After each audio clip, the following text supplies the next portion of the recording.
kita semua. Kita akan masuki kuliah pertemuan ketiga, ya.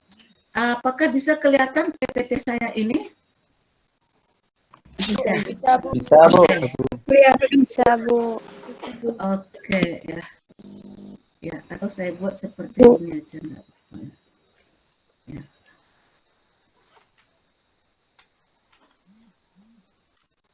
Ya, seperti ini aja enggak apa-apa, ya. Ya, sekarang kita masuki dengan istilahnya ukuran pemusatan. Ya, jadi kemarin kita pertama misalnya kita sudah punya data, ya, sudah ada data, terus sudah kita eksplorasi data kita atau sudah kita sajikan dalam bentuk tabel dan dalam bentuk grafik. Ya, sudah saya suruh mengerjakan soal latihan, sudah dikumpulkan semua, ya.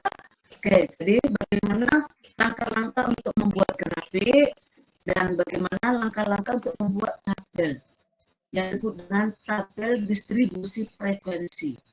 Ya, kemarin saya suruh melengkapi frekuensinya, frekuensi relatif, kumulatif, dan relatif kumulatif. Ya, ini yang sudah saya suruh Anda kerjakan, ya. Terus saya suruh membuat suatu grafiknya. Ya, grafiknya itu karena saya suruh Anda membuat tabel, berarti dia bentuknya itu istilahnya apa ya? Tabel grafik histogram, ya. Terus poligon dan OGI. Ya, ini yang saya suruh Anda suruh membuat seperti itu, ya. Kenapa enggak ke diagram batang, terus lingkaran? Ya, karena saya suruh Anda membuat tabel. Berarti itu adalah tabel atau data dari data yang sudah bukan data tunggal lagi. Jadi sudah data terkelompok.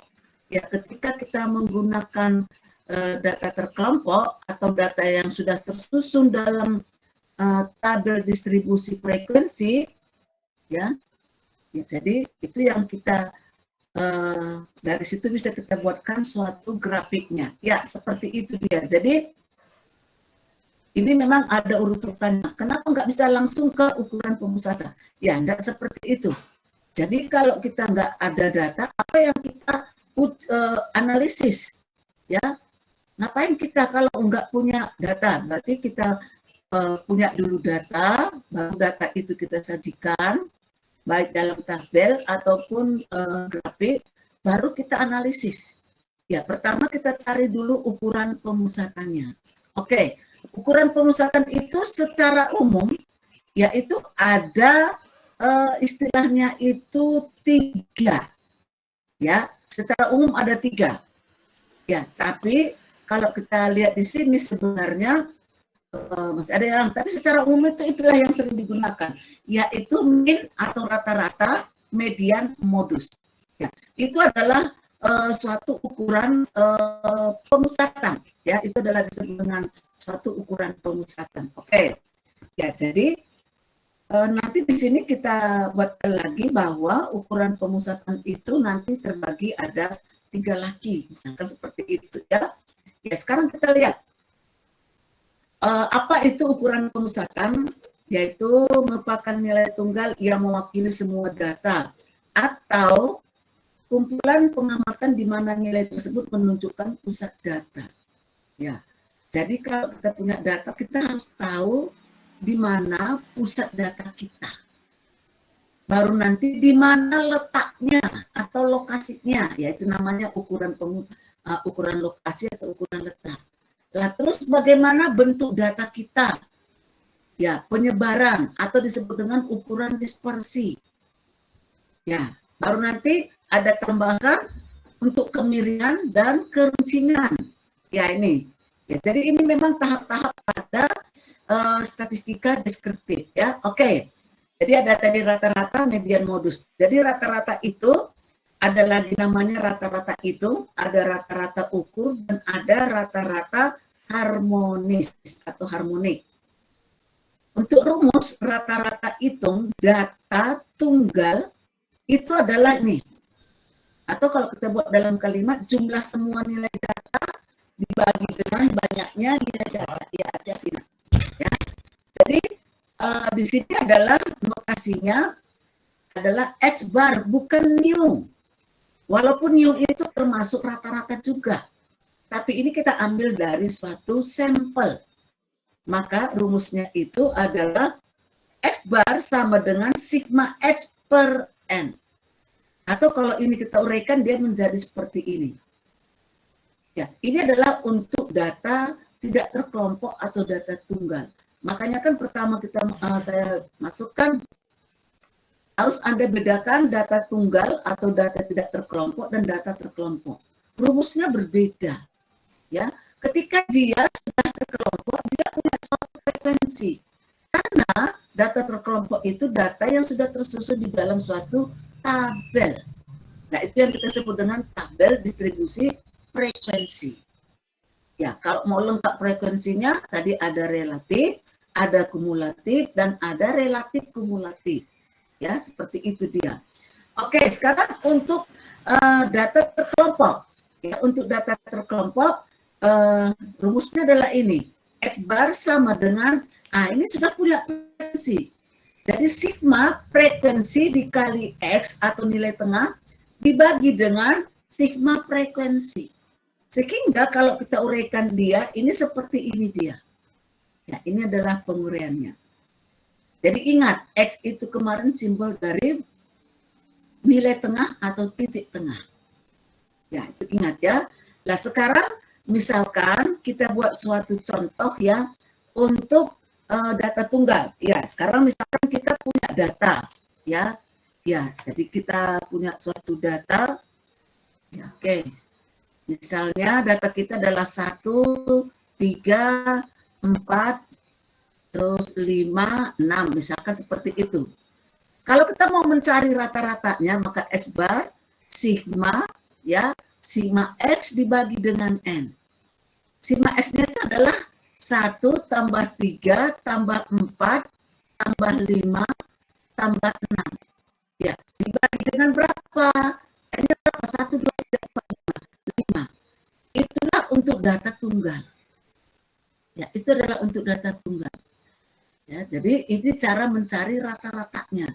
Tapi kalau data terkelompok, dia itu kemarin kan data yang sudah kita susun dalam tabel. Ya, misalkan di sini kelasnya, di sini adalah frekuensinya, baru nanti kita kalikan frekuensi dikalikan X. Nah, kita cari dulu nilai tengahnya X. Baru nanti kita buatkan di sini frekuensi dikali dengan X. Ya, seperti itu dia. Karena tadi rumusnya tadi adalah S bar sama dengan sigma frekuensi dikali X dibagi dengan sigma frekuensi. Karena nanti kalau kita punya di sini, yang kita buatkan di sini adalah jumlah yang di sini tuh.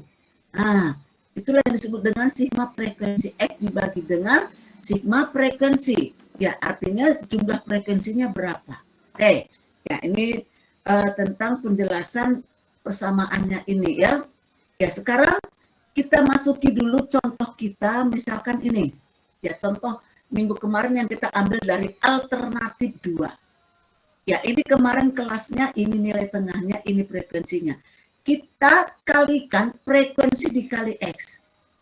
Ya, kita kalikan. Nah, yang kita butuhkan adalah ini. Ya, karena tadi rumusnya adalah sigma frekuensi dibagi dengan sigma frekuensi kali X dibagi dengan sigma frekuensi. Ya, sehingga ketika kita jumlahkan ini jumlahnya sekian. Dibagi dengan jumlah frekuensi. Ya, maka rata-ratanya adalah 65,92. Ya, jadi kalau kita lihat di sini tadi, ya kalau kita buatkan dari contoh kita itu tadi, maka ini adalah 3955 tadi ya. Ya, dibagi dengan 60. Ya, dibagi dengan 60. Maka tadi kira-kira itu sekitar 65, sekian. Oke. Ya, ini adalah untuk mencari rata-ratanya. Jadi sangat berbeda sekali dengan data tunggal dan data terkelompok. Jadi data terkelompok itu dia sudah punya suatu frekuensinya. Maka rumusnya itu sigma frekuensi kali X dibagi dengan sigma frekuensi. Kalau ini sigma X dibagi dengan N. Ya, atau N itu sama juga dengan jumlah frekuensinya. Ini berapa ini jumlahnya. Karena ini data tunggal biasanya sering disebut dengan N saja. Ya, oke, seperti itu dia. Ya, terus cara yang kedua untuk mencari rata-rata ini, tapi ini masih rata-rata itu. Tadi yang kita gunakan kan ini rumusnya. Sekarang yaitu menggunakan pendugaan. Ya, pendugaan. Ya, rata-rata duga. Rumusnya adalah X bar atau rata-rata sama dengan AM. AM itu adalah nilai tengahnya. Ditambah dengan P. P itu adalah lebar kelas atau panjang kelas. Kemarin dari A ke B. Ya, seperti itu. Ya, ini dikalikan dengan sigma frekuensi dikali DI dibagi dengan N. DI ini adalah yang disebut dengan suatu notasi pendugaan. Ada yang menyebutkan C, ada yang menyebutkan P, terserah. Notasi-notasinya itu tidak masalah bagi saya. Ya, berarti apa? Kita cari dulu dugaannya. Ya, kita cari dulu dugaan untuk rumus yang ini. Maka nanti rata-ratanya kalau kita hitung dengan rata-rata duga dan kita hitung dengan menggunakan rata-rata kelas tadi, itu nanti sama. Kalau datanya itu kita ambil sama, maka rata-ratanya juga sama. Nggak akan mungkin berbeda. Ya, nggak akan mungkin berbeda. Ya, sekarang kita menggunakan rata-rata duga tadi. Contohnya misalkan ini. Ya, kita cari dulu dugaannya. Di sini kita notasikan D atau U. Ya udah, supaya nggak bingung kita buatkan aja di sini D. Ya, oke, kita buatkan aja di sini D dia. Ya, oke. Ya, jadi kita buatkan D-nya itu adalah kita tentukan ya karena namanya pendugaan. Kita tentukan di mana letak nol itu. Ya. Nah, biasanya angka nol itu diletakkan di mana frekuensi yang tertinggi. Ya, tapi ini namanya ganjil langsung dibuatkan dia di tengah. Ya, walaupun kita buatkan nanti di sini nol, terus ke atas dia minus, ke bawah dia plus, nanti rata-ratanya akan sama, nggak akan mungkin berbeda. Tapi bisa kalau supaya Anda nggak bingung, ya ini ketepatan ganjil langsung diambil di tengah nolnya. Ke atas dia minus, ke bawah dia plus. Bagaimana nanti kalau dia genap? Ingat, ganjil dan genap, ingat itu. Untuk menentukan di mana letak nolnya itu, dia nilai frekuensi yang paling tertinggi. Letakkanlah di situ nol. Di sini harusnya kan, ke atas dia minus, ke bawah dia plus. Ya. Nah, baru nanti kita kalikan nilai D ini dengan frekuensi. Ini tujuannya Anda mengecilkan angka saja. Coba tadi itu kan nilainya itu tadi di sini jumlahnya 3.000 sekian. Tapi ini hanya 55. Tapi ketika kita mencari rata-ratanya, nilai rata-ratanya sama. Tadi kalau kita menggunakan nilai kelas, kita itu nilai rata-ratanya dapat juga 65,92. Sekarang kalau kita cari rata-ratanya dengan pendugaan, sama 65,92. Ya, sehingga ini kan kita kalikan, dapat yang kita butuhkan adalah sigma yang di sini, jumlah yang di sini. Oke, kita masukkan 55. Ya, tadi di sini ada yang membuat AM, kalau saya senangnya X0. Karena notasi nilai tengah itu adalah X. Ya, tapi di buku-buku itu banyaknya digunakan di sini AM sama saja. Artinya nilai tengah, ya. X0 tambah C, ada yang membuatkan P. C itu sama dengan lebar kelas atau P itu sama dengan lebar kelas atau panjang kelas, ya.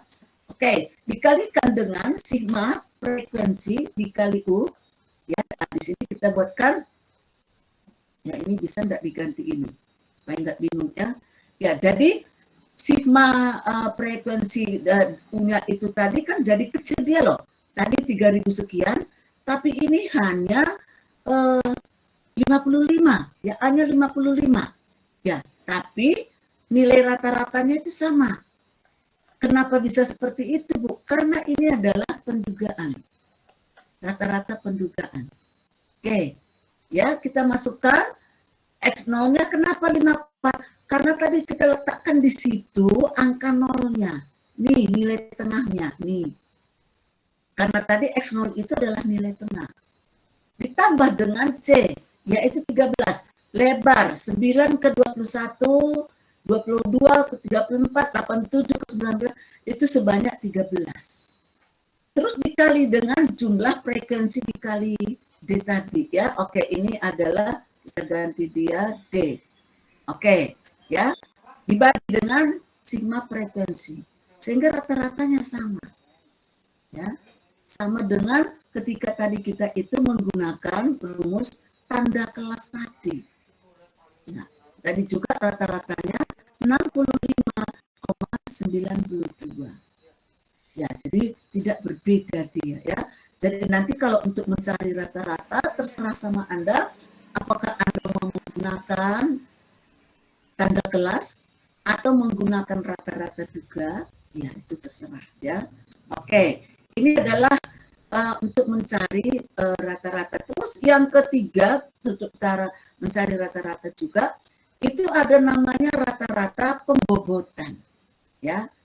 Ya, jadi masing-masing data diberi bobot. Kemarin ketika kontrak pembelajaran saya memberi bobot ya. Tugas sekian persen, keaktifan sekian persen, kuis sekian, gitu loh. Jadi diberi bobot ya. Terus ujian UTS sekian persen, UAS sekian persen. Misalkan ya Anda itu mendapatkan nilai tugasnya 65. Bobotnya kita beri 2. Berarti nanti kita kalikan 2 kali 65. Terus misalkan ujian UTS Anda itu nilainya 76. Bobotnya kita beri 3. Maka kita kalikan 3 kali 76. Terus nilai UAS-nya itu misalkan 70. Kita beri bobotnya 4. Maka kita kalikan 4 kali 70. Dibagi dengan jumlah bobot ini tadi. Sehingga ini adalah rata-rata pembobotan. Nah ini nggak mungkin sama dengan nilai rata-rata pendugaan atau tanda kelas tadi. Kenapa? Karena ini diberi sesuatu, yaitu bobot. Ya, jadi nggak mungkin dia sama, ya. Oke, ya, jadi paling tidak kalau Anda kepingin mau menggunakan, ada kepingin pembobotan, ya bisa digunakan seperti ini. Ya, kalau nilai Anda yang keluar itu seperti ini, cuma di Excel itu sudah kita buatkan rumusnya. Jadi begitu kita masukkan nilainya dan bobotnya udah keluar, tinggal tarik aja dari atas ke bawah, dah ini nilai angkanya dan ini nilai hurufnya. Jadi sudah dibuatkan bobot-bobotnya semua. Ya, maka nilai-nilai itu menggunakan seperti ini. Ya, namanya rata-rata pembobotan. Berapa nanti nilai akhir Anda, itulah nilainya. Ya, oke. Ini termasuk mencari rata-rata dengan pembobotan. Oke, terus, nah tadi kan itu mencarinya itu tadi kan ada rata-rata hitung tadi ya. Jadi rata-rata hitung tadi ada menggunakan tanda kelas, terus ada rata-rata duga, dan ada juga tadi itu namanya data menggunakan pembobotan ya.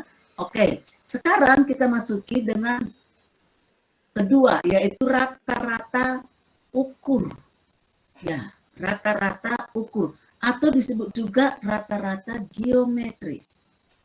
Ya, jadi ini biasanya datanya itu berkelipatan, ya berkelipatan.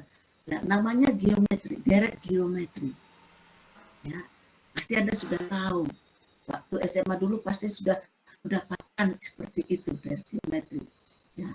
Dengan untuk data terkelompok bisa kita buatkan datanya seperti ini. Sebenarnya ini U sama dengan N akar X1 kali X2 sampai dengan Xn. Sehingga kita buatkan dia, kita masukkan dia ke log, ke anti-log. Ya, ini untuk data tunggal. Maka untuk mencari rata-rata ukurnya atau rata-rata geometrisnya, maka anti-log. ya dikali dengan sigma log X dibagi dengan N.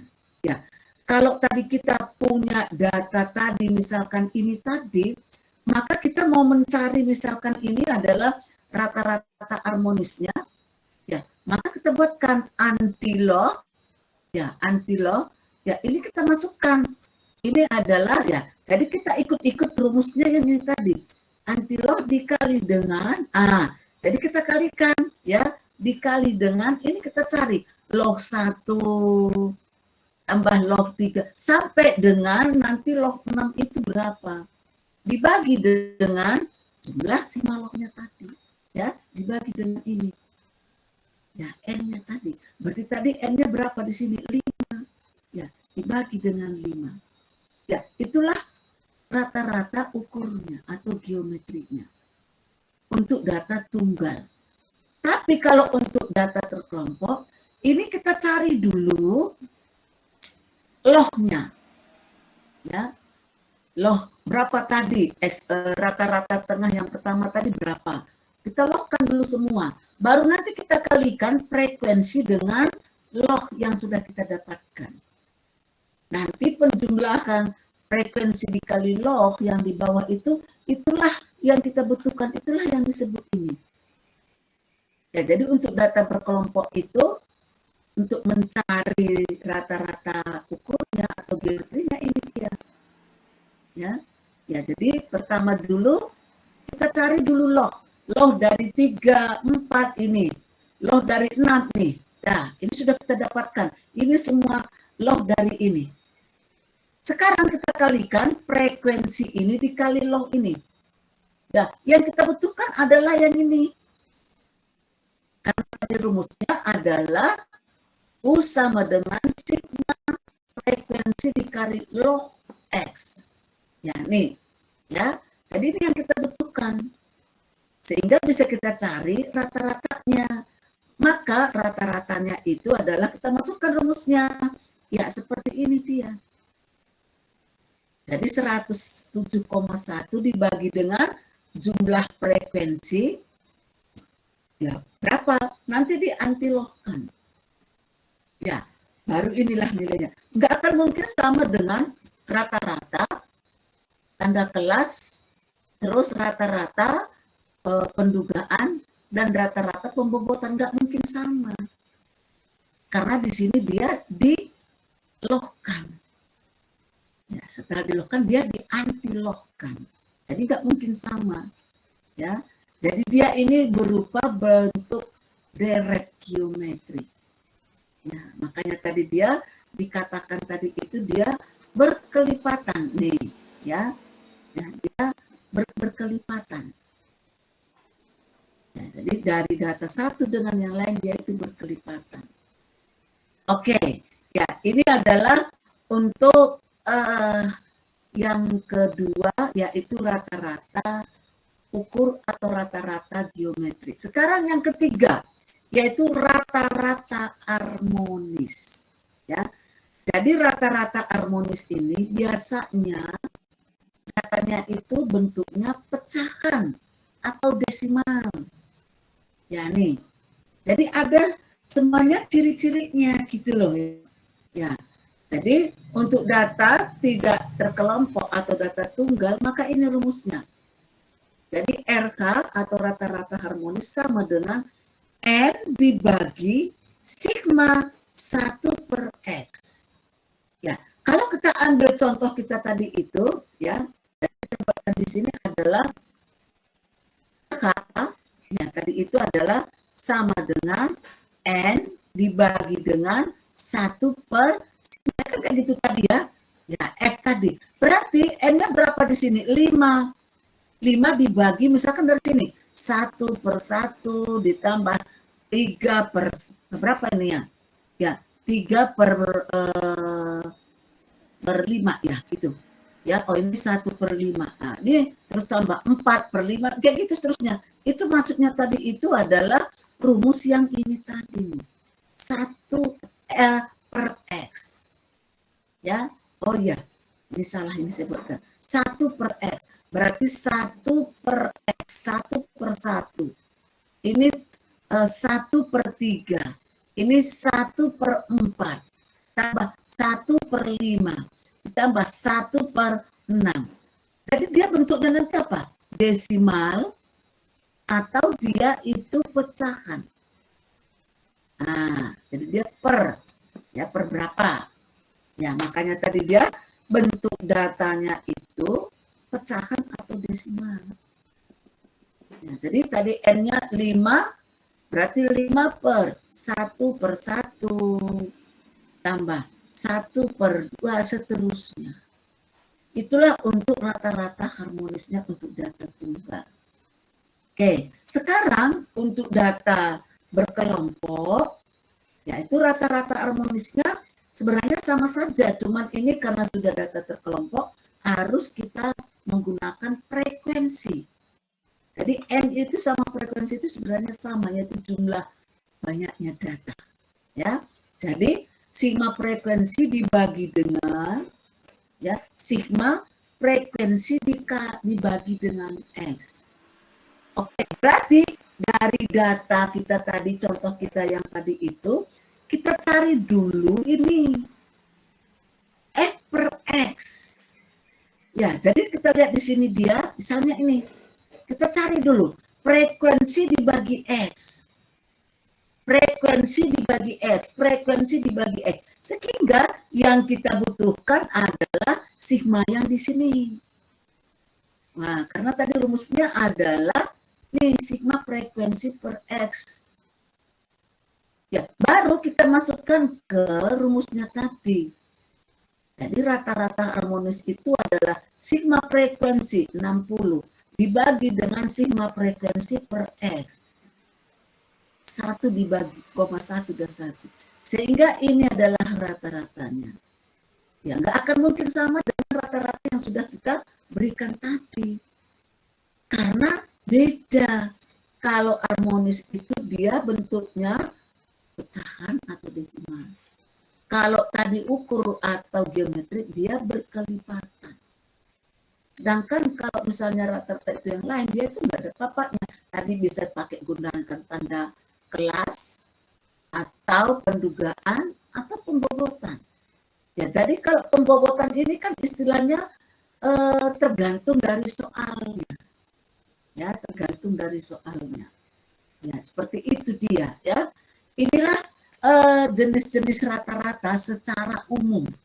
Ya, jadi tadi itu ukuran pemusatan itu tadi ingat ada 3 secara umum, yaitu rata-rata, median, modus.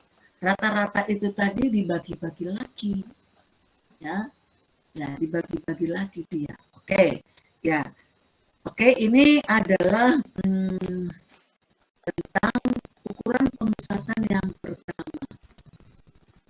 Ya, sekarang kita lanjutkan ukuran pemusatan yang kedua, yaitu median. Ya, kita tahu bahwa median itu adalah data tengah, yaitu nilai tengah. Ya, berarti sama dengan rata-rata, Bu. Iya, benar. Ya. Kalau nanti kita masuk ke kuartil, itu sama dengan kuartil 2. Jadi jarang disebut kuartil 2, biasanya disebut median. Ya, karena di situ dia nilai tengahnya. Jadi ada kuartil 1, ada kuartil 2 yang sering disebut dengan median, dan ada kuartil 3. Ya, seperti itu dia ya. Jadi kalau kita lihat di sini harus kita tahu median itu kita bedakan untuk data genap dan data ganjil. Ya, data genap dan data ganjil. Nah, jadi untuk data tunggal kita bedakan apakah dia itu termasuk data genap atau dia itu termasuk data ganjil. Ketika dia data genap, maka ada rumusnya seperti ini. Nilai data ke N dibagi 2. Jadi N dibagi 2 itulah nilai tengahnya. Ditambah dengan nilai data ke N tambah 2/2. Ya, jadi N tambah 2/2 itu dikatakan itulah yang dimaksudkan dengan mediannya atau nilai tengahnya. terus nanti dibagi 2. Ya, ini untuk data genap. Ya, kalau misalnya contohnya kecil, ya kita bisa aja langsung cari ini loh medianya sekian. Tapi kalau misalnya datanya itu data tunggal tapi sampai 500, maka kalau kita 500 itu berarti dia punya data genap, maka kita gunakanlah mencari mediannya seperti ini. Terus kalau untuk data ganjil, ya data ganjil, jadi rumusnya seperti ini. Ingat, kalau untuk median ini harus diurutkan dulu, jangan lupa. Ya, jangan lupa. Terserah kita mengurutkannya dari besar ke kecil atau kecil ke besar, itu jangan lupa. Semuanya harus diurutkan dulu. Ya. Jadi ingat, walaupun dia pakai data genap ataupun data ganjil, itu jangan lupa harus diurutkan dulu dia. Kalau pengurutannya bisa dari kecil ke besar atau dari besar ke kecil, terserah. Ya. Sekarang untuk nilai kalau datanya ganjil, maka untuk mencari mediannya ini dia. Nilai data ke N plus 1 dibagi 2. N plus 1 dibagi 2 itulah yang dimaksud dengan mediannya atau data tengahnya. Ya, seperti itu dia ya. Jadi misalkan kita punya data 499, berarti kan ganjil. Ya, daripada kita urutkan itu ya, kita memang harus urutkan, nyarinya di mana ya?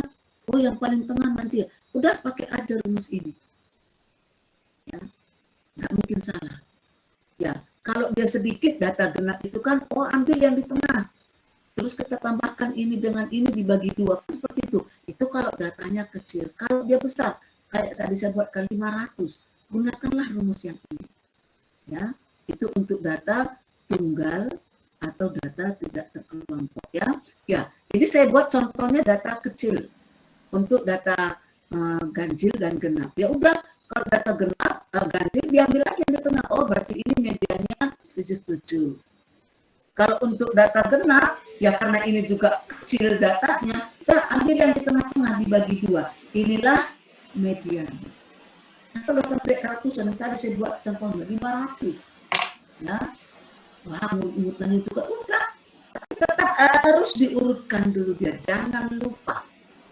Ya, baik dia genap ataupun ganjil harus diurutkan dulu dia. Itu syaratnya. Oke, ini adalah mencari nilai tengah atau mencari median ketika data kita itu data tunggal atau data tidak terkelompok. Jadi ada data ganjil dan ada data genap. Ya, sekarang bagaimana untuk mencari median untuk data terkelompok? Ya, rumusnya ada nih. Median sama dengan atas bawah ditambah dengan lebar kelas dikali dengan nilai tengah N per 2. Ya, karena tadi judul kita itu median, maka ini nilai tengahnya. Dikurangi dengan, ya, ini adalah frekuensi kumulatif sebelum, ya, sebelum frekuensinya. Ini F besar. Dibagi dengan frekuensi sebenarnya. Ya, frekuensi median.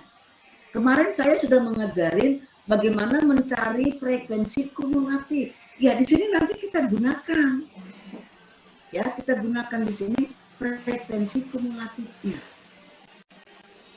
Ya, jadi kita harus cari dulu frekuensi kumulatif. Kita ambil aja kumulatif yang kurang dari, ya, dari data yang kurang dari saja kita ambil frekuensi kumulatifnya. Oke, kemarin kita buatkan di sini misalkan contohnya untuk mencari mediannya untuk data terkelompok ya. Jadi ini ada 3 ya, kita buatkan ini kemarin adalah data aslinya ya, ada data aslinya seperti ini. Oke, pertama dulu ya. Pertama kita cari dulu nilai tengahnya yaitu N per 2. Supaya kita mendapatkan batas bawah. Karena tadi di situ tadi ada rumusnya, yaitu ini tadi. batas bawah, ya, ya batas bawah. Ada yang menyebutkan BB, nggak apa-apa, notasi itu nggak masalah, ya. Jadi sebelum kita berlanjut mencari yang lainnya ini, kita cari dulu nilai tengahnya, supaya kita tahu di mana batas bawahnya, ya. Oke, sekarang kita lihat dulu ya. Ya, jadi kita buatkan di sini bahwa nilai tengahnya itu adalah tadi itu N/2, berarti 30. Ya, 30.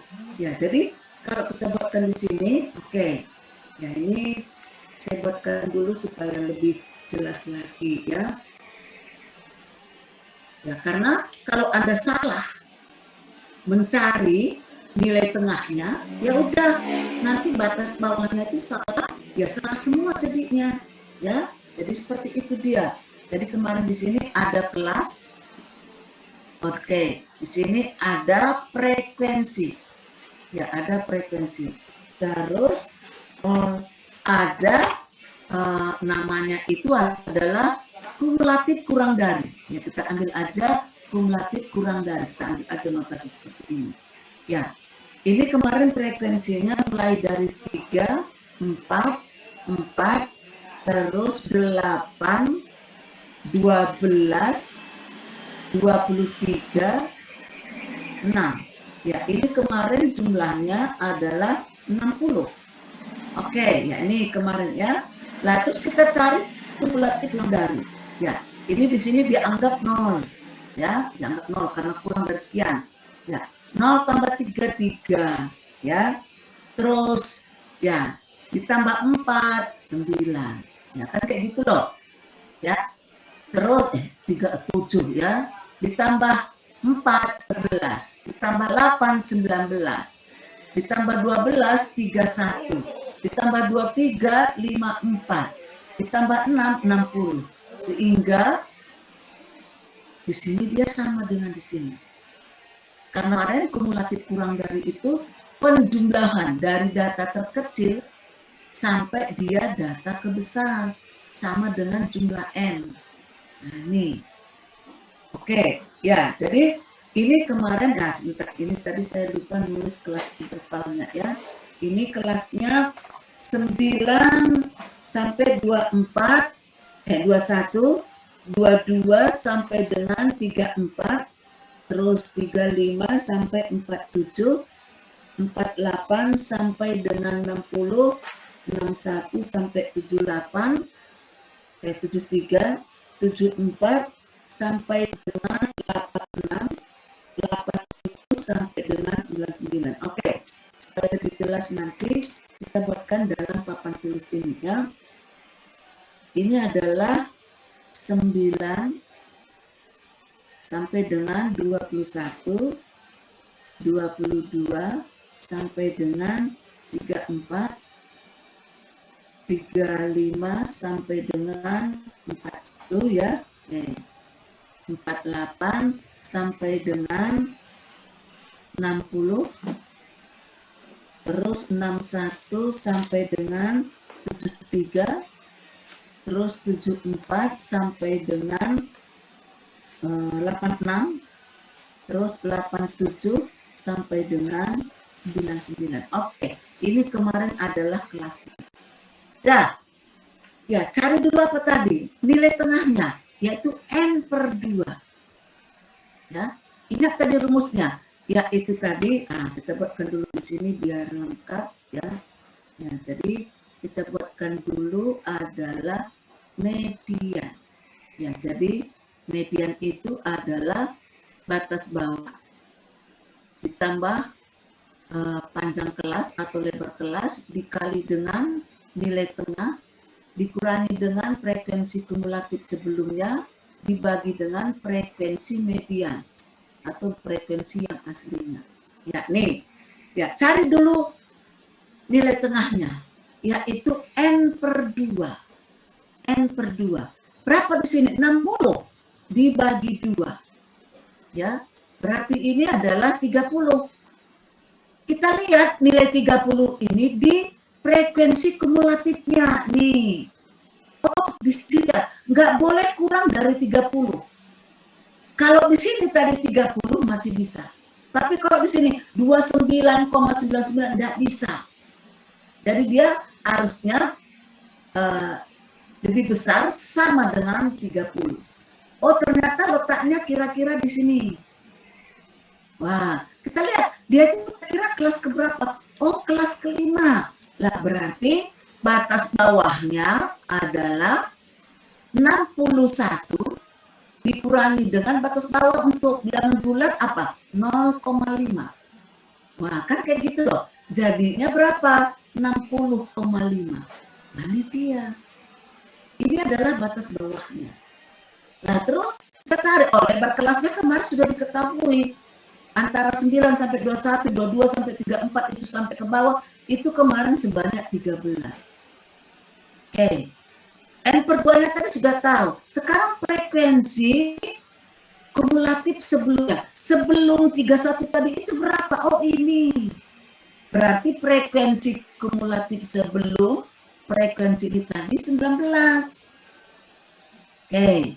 Terus frekuensi median. Artinya frekuensi aslinya di mana dia ini. Jadi frekuensi yang ini maksudnya. Tapi ketepatan di sini. Wah, jadi ini frekuensi mediannya adalah 12. Udah tinggal masukkan aja rumusnya. Jadi median itu sama dengan batas bawahnya tadi 60,5 ditambah dengan lebar kelas 13 dikali dengan nilai tengah tadi yaitu 30 dikurangi dengan frekuensi kumulatif sebelumnya tadi itu 19 dibagi dengan 12 frekuensi sebenarnya atau frekuensi median. Itulah nilai median. Ya, jadi itu langkah-langkahnya. Jadi di sini dapatnya adalah 72,42. Nah, nih ya. Jadi nilainya adalah 72,42. Oke. Ya, ini adalah cara mencari median. Karena nilai median itu sama dengan nilai tengah, jadi sebelum kita cari batas bawah, lebar kelas, dan lain-lain, kita cari dulu apa? Nilai tengahnya nih tadi. Tadi nilai tengahnya N/2. N itu adalah banyaknya data, tadi itu sebanyak 60. Kalau sudah kita cari nilai tengahnya, baru kita tahu di mana nilai 30 ini. Nah, jadi kita tadi harus membuatkan frekuensi kumulatif kurang dari. Kita lihat dari mulai 3 sampai sini, kira-kira di mana angka 30? Oh, di sini pada kelas kelima. Kita nggak bisa kurang dari 30. Ya. Ya, kalau di sini tadi dia nilainya 30 masih bisa. Jadi lebih besar sama dengan, nah itu dia. Ya. Ya ini kan pas dia 31. Oke, ini cara mencari ukuran pemusatan yang kedua, yaitu median. Ya, sekarang ya yang ketiga, yaitu modus. Ya, kita tahu apa itu modus. Modus itu yang sering muncul atau yang paling banyak atau nilai yang tertinggi kalau nanti di data terkelompok. Kalau data tunggal itu yang sering muncul. Itulah modus. Ya. Jadi kita lihat di sini contohnya misalkan ya, ini ada contoh 3 4 4 5 6 7 8. Wah, ini modusnya 4. Kenapa? Karena angka 4 itu muncul 2 kali. Yang lainnya hanya sekali toh. Ya, jadi yang paling sering muncul atau yang paling banyak muncul. Ya, kalau nanti pada data terkelompok yang paling tinggi nilai frekuensinya. Disitulah modusnya, ya. Terus yang contoh nomor 2 ini 3 4 4 5 6 7 8 8 9. Lah di sini oh ada 2 modusnya. 4 dan 8 atau biasanya disebut dengan bimodal. B itu mengatakan lebih dari 1 atau 2. Ya, jadi bimoda. Ya, tapi biasanya kita sebut modus. Modusnya 4-8. Tapi namanya bimoda. Jadi bi itu adalah lebih dari 1 atau 2.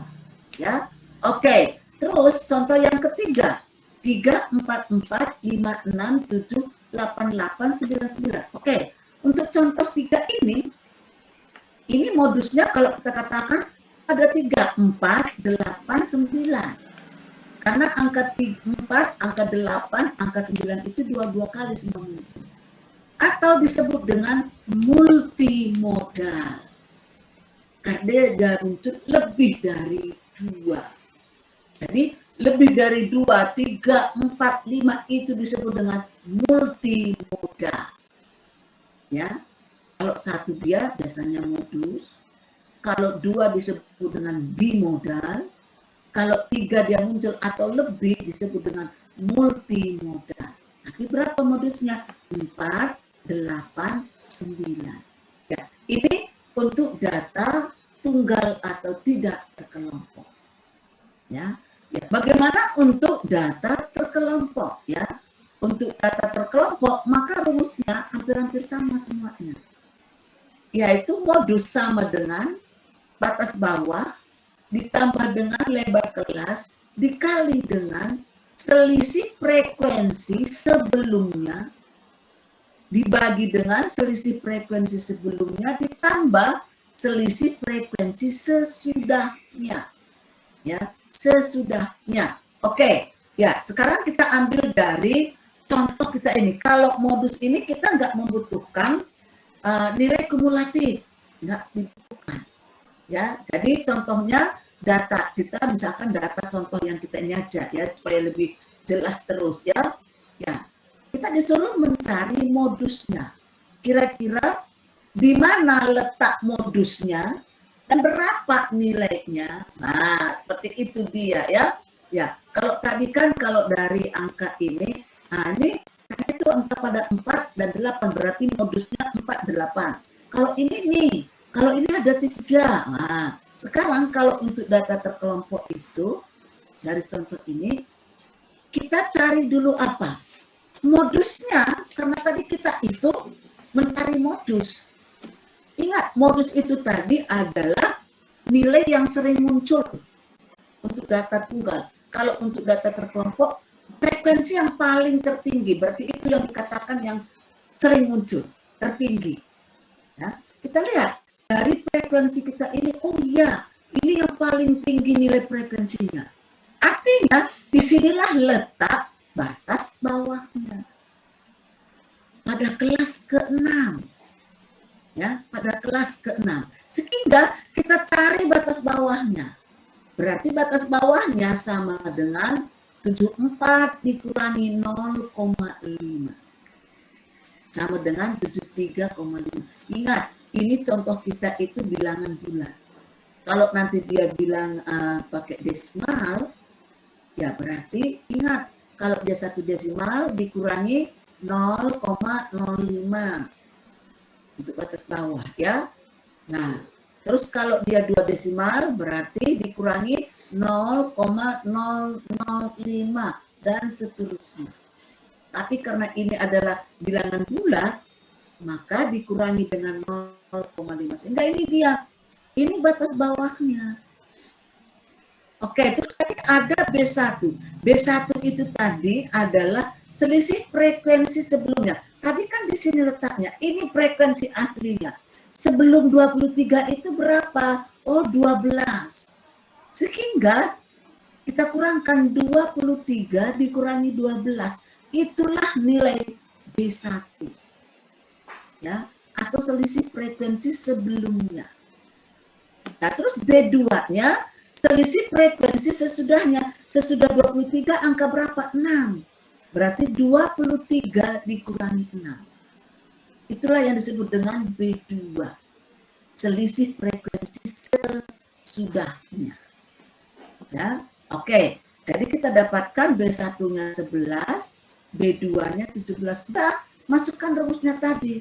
Batas bawah ditambah lebar kelas dikali dengan selisih frekuensi sebelumnya dibagi dengan selisih frekuensi sebelumnya ditambah selisih frekuensi sesudahnya.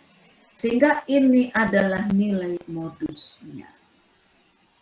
Ya, oke. Ini adalah ukuran pemusatan secara umum.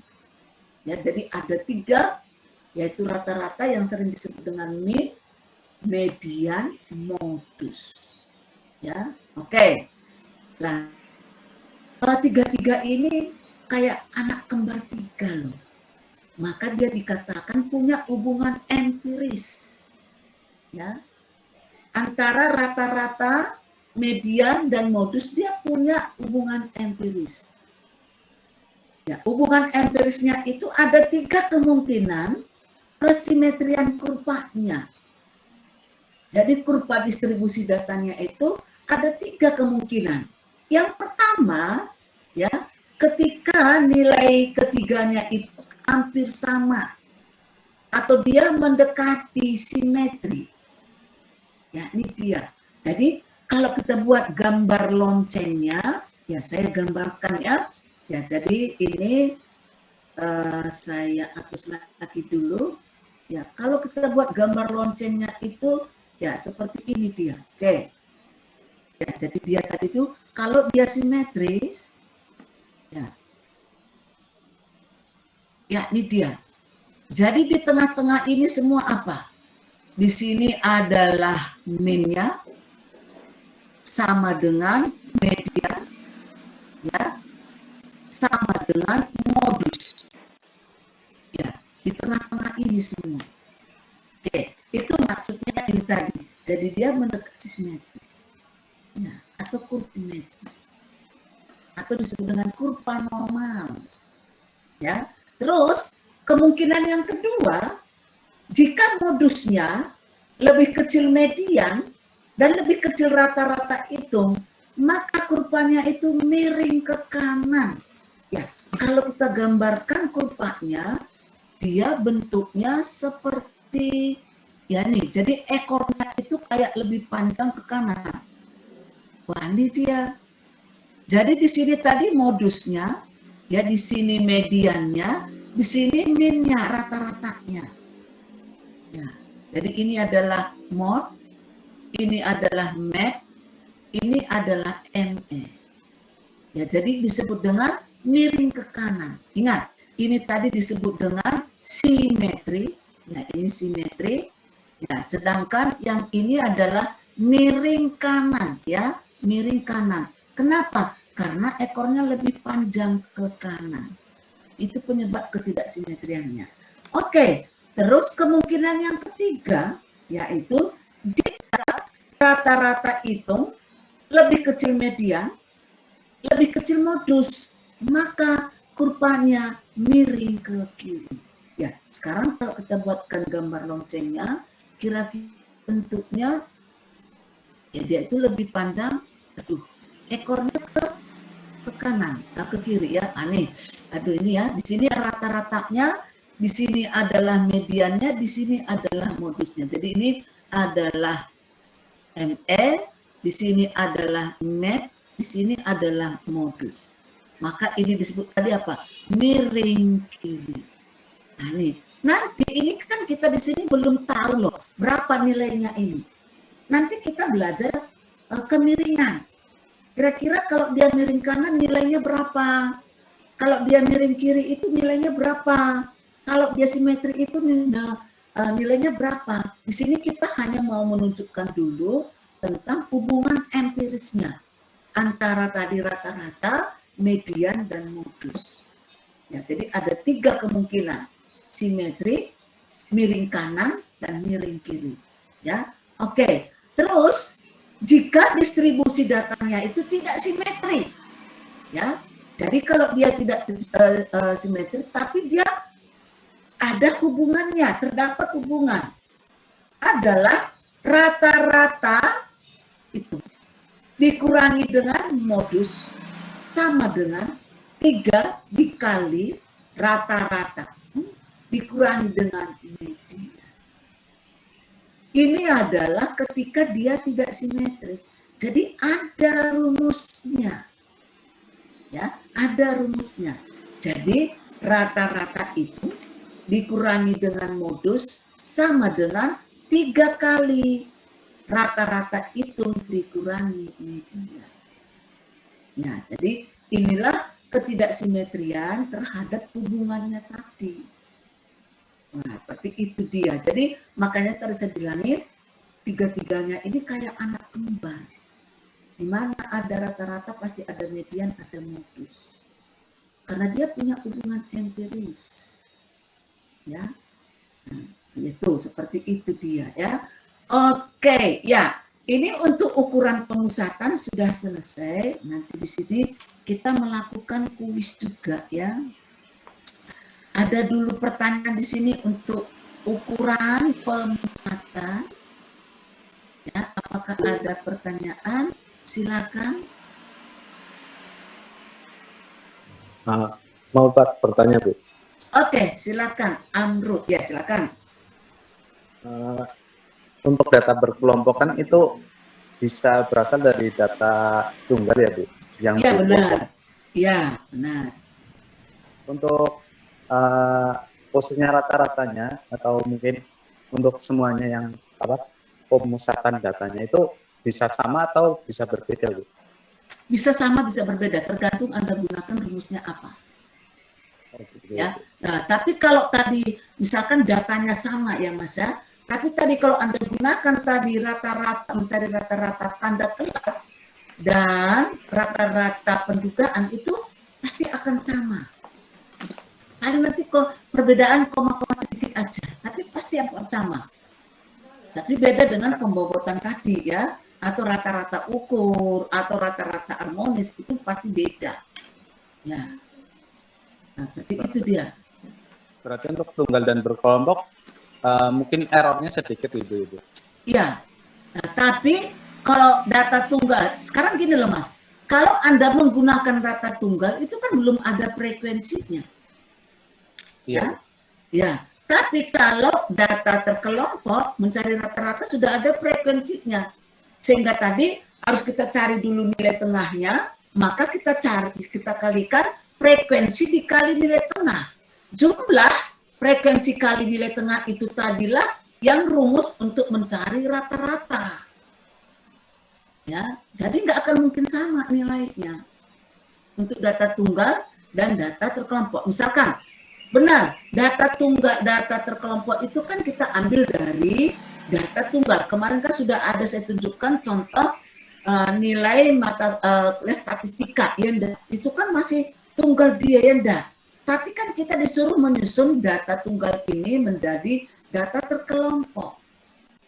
Ya. Kalau kita cari data tunggal, data yang itu juga, rumusnya kan berbeda mencari rata-rata tunggal dengan data rata terkelompok. Jadi kan pasti berbeda nilai rata-ratanya.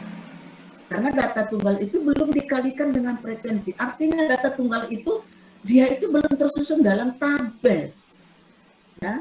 Makanya dia ada data tunggal atau disebut juga data tidak terkelompok. Apakah bisa kita susun ini menjadi data terkelompok? Bisa. Ya, semua data itu kan belum terkelompok.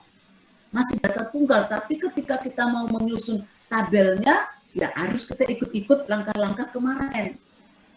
Tapi kalau ada pertanyaan, itulah rata-rata hitung ini, tapi ditunjukkan di situ data itu, ya udah kita menghitungnya menggunakan rata-rata tunggal. Ya. Nah, jadi kalau belum dikatakan dia itu mencari rata-rata dalam terkelompok, udah kita gunakan aja rumus rata-rata hitung pada data tunggal. Ya, ya data terkelompok itu kan dari data tunggal ya enggak. Tapi kita susun. Ya, kita susun dalam tabel. Ketika sudah tersusun dalam tabel itu bukan namanya lagi data tunggal, tapi namanya data terkelompok. Data terkelompok itu dia sudah punya nilai tengah dan sudah punya nilai frekuensi. Kalau data tunggal kan tidak ada nilai tengahnya. Ya, jadi dikalikan aja sigma X dibagi dengan N. Ya, itu rata-rata tunggal.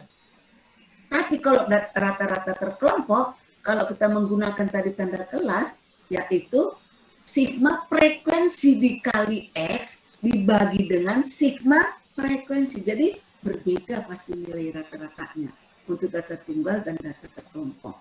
Ya, seperti itu ya Mas Amrul. Baik, Bu. Oke. Ya, ada lagi kah pertanyaan?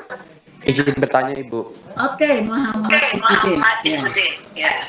Itu yang rata-rata dengan menggunakan kode O, itu O-nya itu kalau ganjil kan langsung ditaruh di tengah nolnya. Kalau genap gimana Ibu tadi? Tadi jadi gini. Loh, kok ada dua ya? Ya, jadi gini Mas. Sekarang saya tunjukkan lagi dulu ya, saya ulangi ya, supaya Anda nanti nggak salah. Untuk pendugaan, rata-rata mencari pendugaan. Ya, jadi rata-rata pendugaan itu kita cari dulu kodenya atau dugaannya. Ya, kita cari dulu dugaannya. Dugaannya itu bisa notasinya U atau D, itu terserah. Ya, jadi baik dia genap atau ganjil, itu harus kita tahu meletakkan angka 0 ini, lihat nilai frekuensi yang paling tertinggi. Ya, disitulah diletakkan angka 0.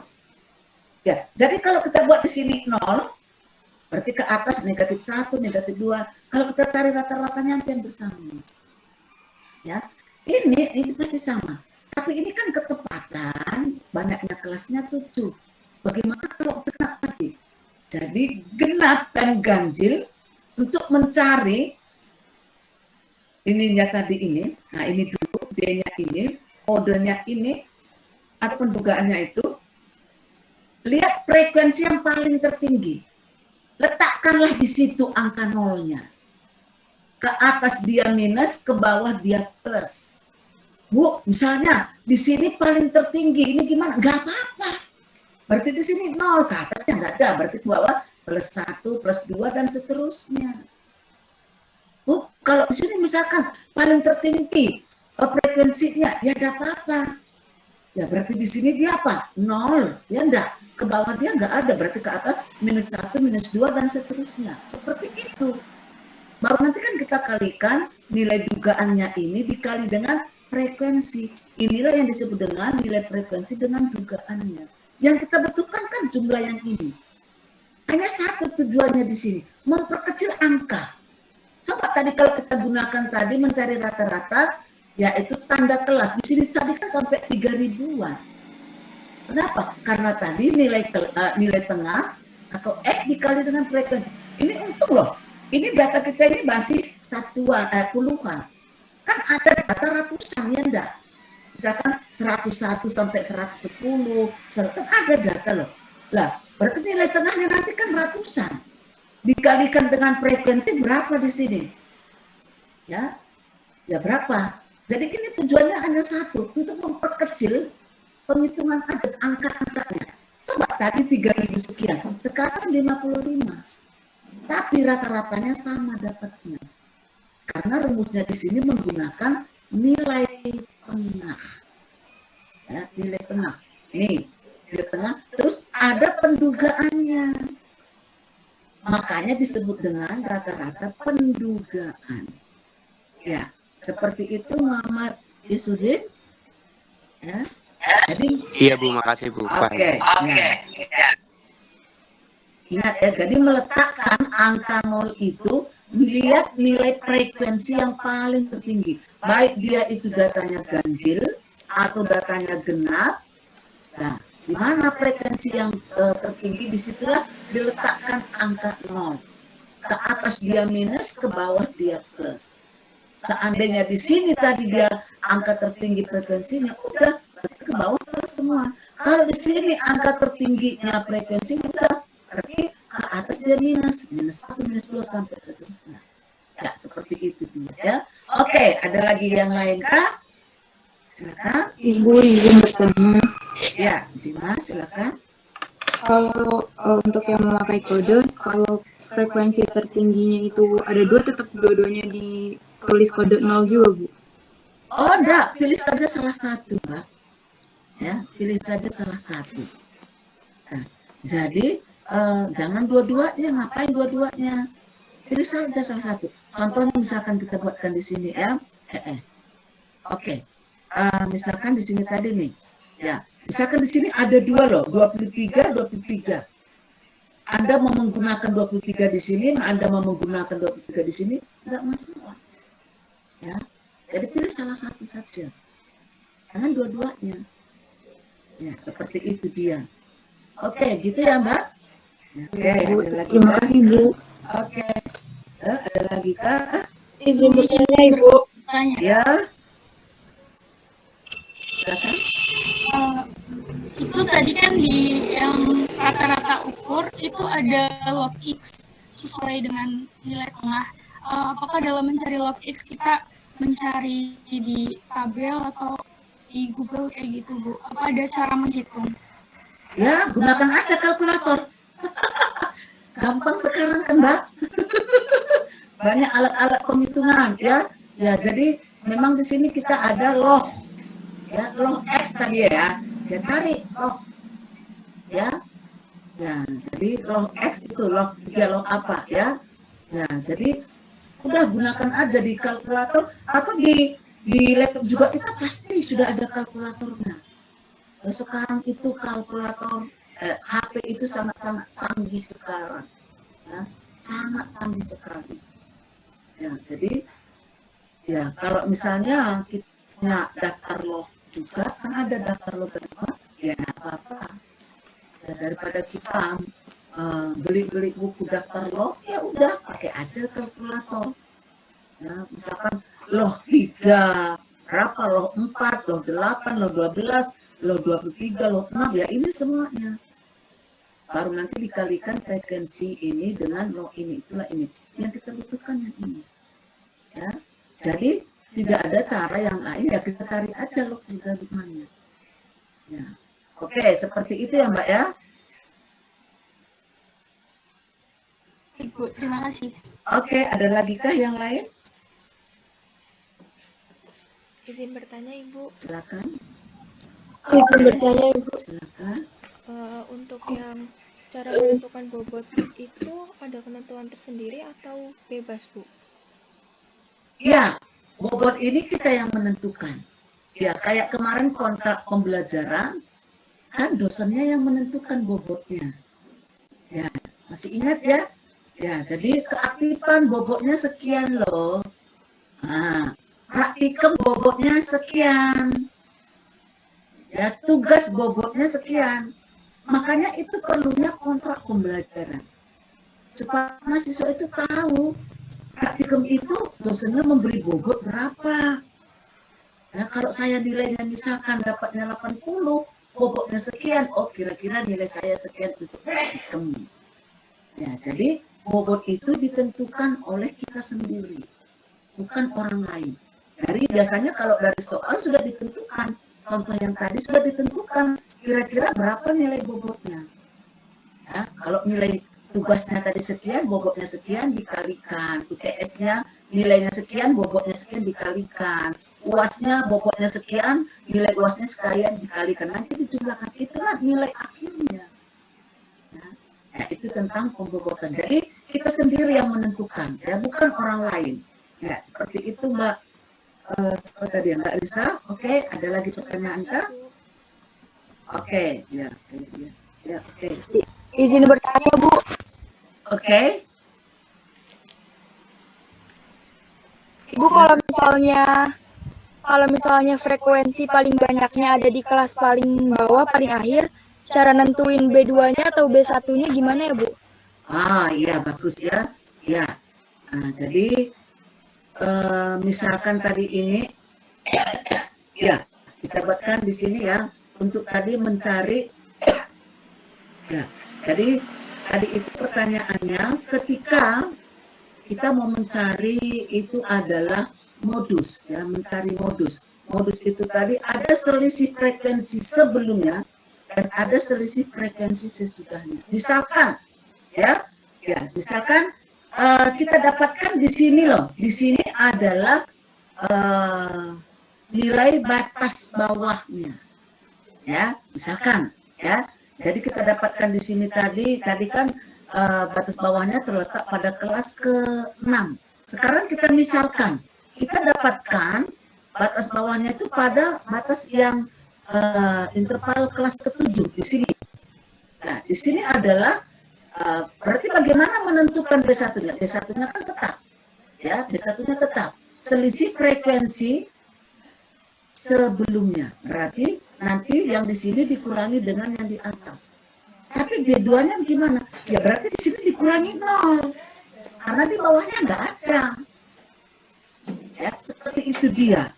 Ya, jadi nanti selisih frekuensi sesudahnya. Sesudah 6 itu apa? Ya nggak ada. Berarti dia anggap 0, dikurangi 0.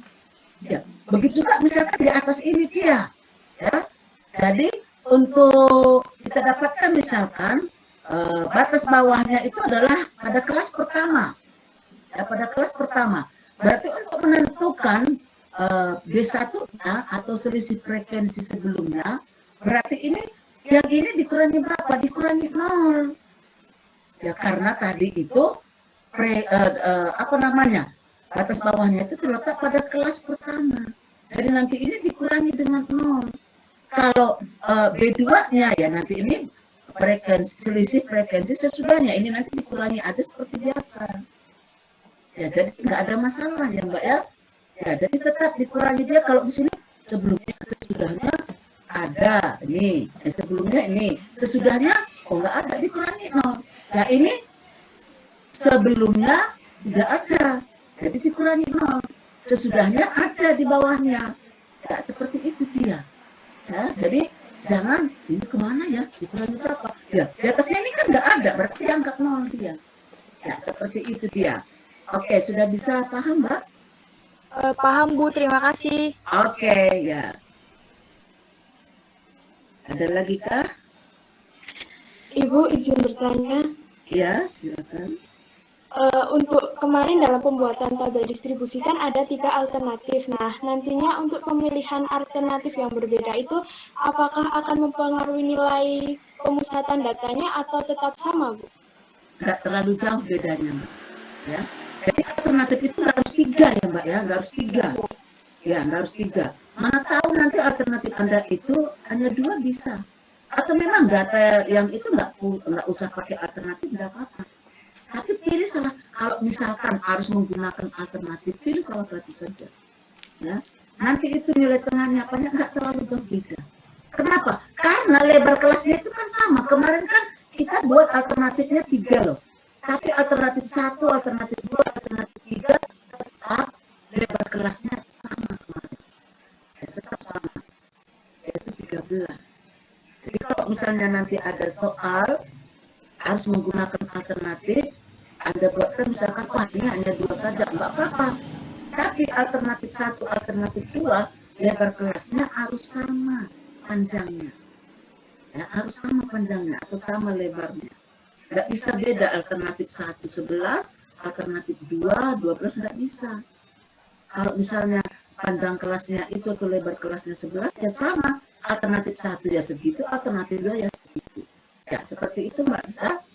Ya, ada lagi. Oke, ada lagi pertanyaan?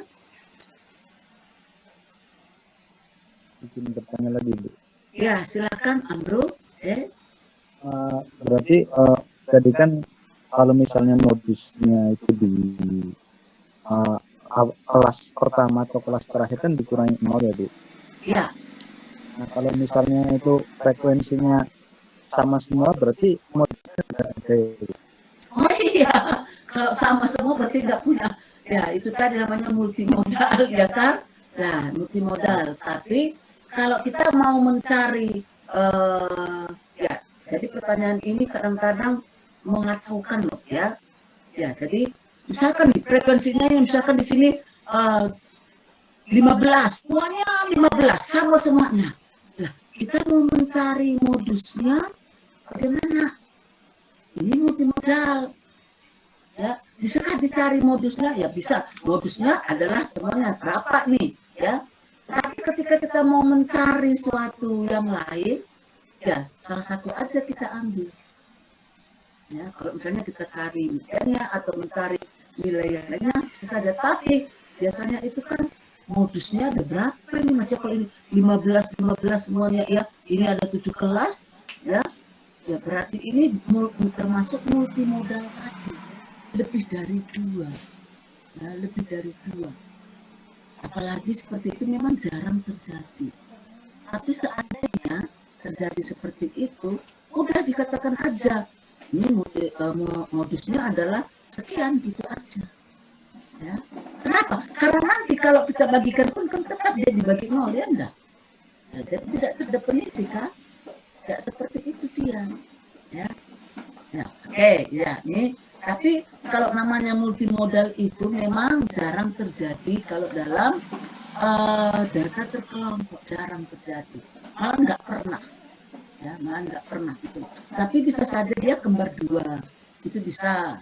Ya, jadi frekuensinya itu sama dia besarnya. Misalkan di sini paling tinggi 23, misalnya di sini lagi dia 23, ya bisa aja. Tapi pilih salah satu aja, ya nggak apa-apa. Ya seperti itu dia. Bagaimana Mas Amrul? Oke. Ada lagi pertanyaan? Kalau nggak ada lagi, supaya kita lanjutkan ke ukuran lokasi atau ukuran letak. Nah, ada pertanyaan kah? Silakan. Saya persilakan dulu. Mau tanya. Ya, monggo Sukma, silakan. Kan tadi Ibu memberi contoh dengan frekuensi kumulatif yang kurang dari. Nah, misal saya menggunakan frekuensi kumulatif yang lebih dari, apakah nanti akan berbeda hasilnya?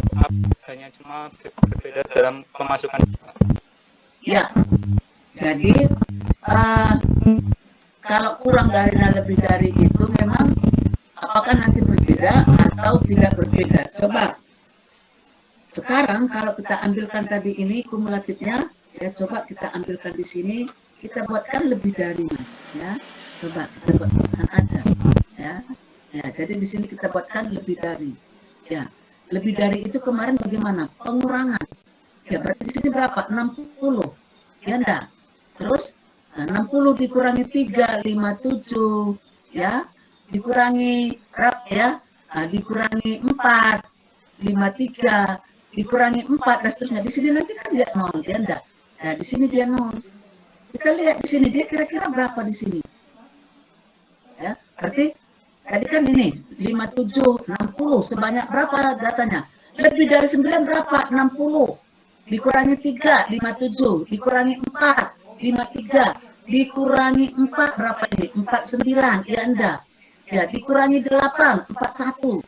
Dikurangi 12 berapa ini? 29.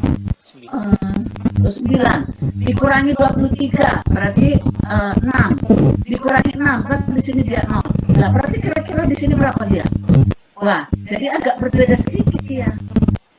Nah, berarti nanti kalau tadi batas bawahnya itu terdapatnya tadi nilai tengahnya tadi adalah 30, berarti nanti di sini dia kira-kira didapatkan yang di sini. Nah, karena boleh kurang dari 30 tadi. Jadi ada perbedaan sedikit. Ya, jadi kalau kita gunakan di sini, errornya itu lebih besar.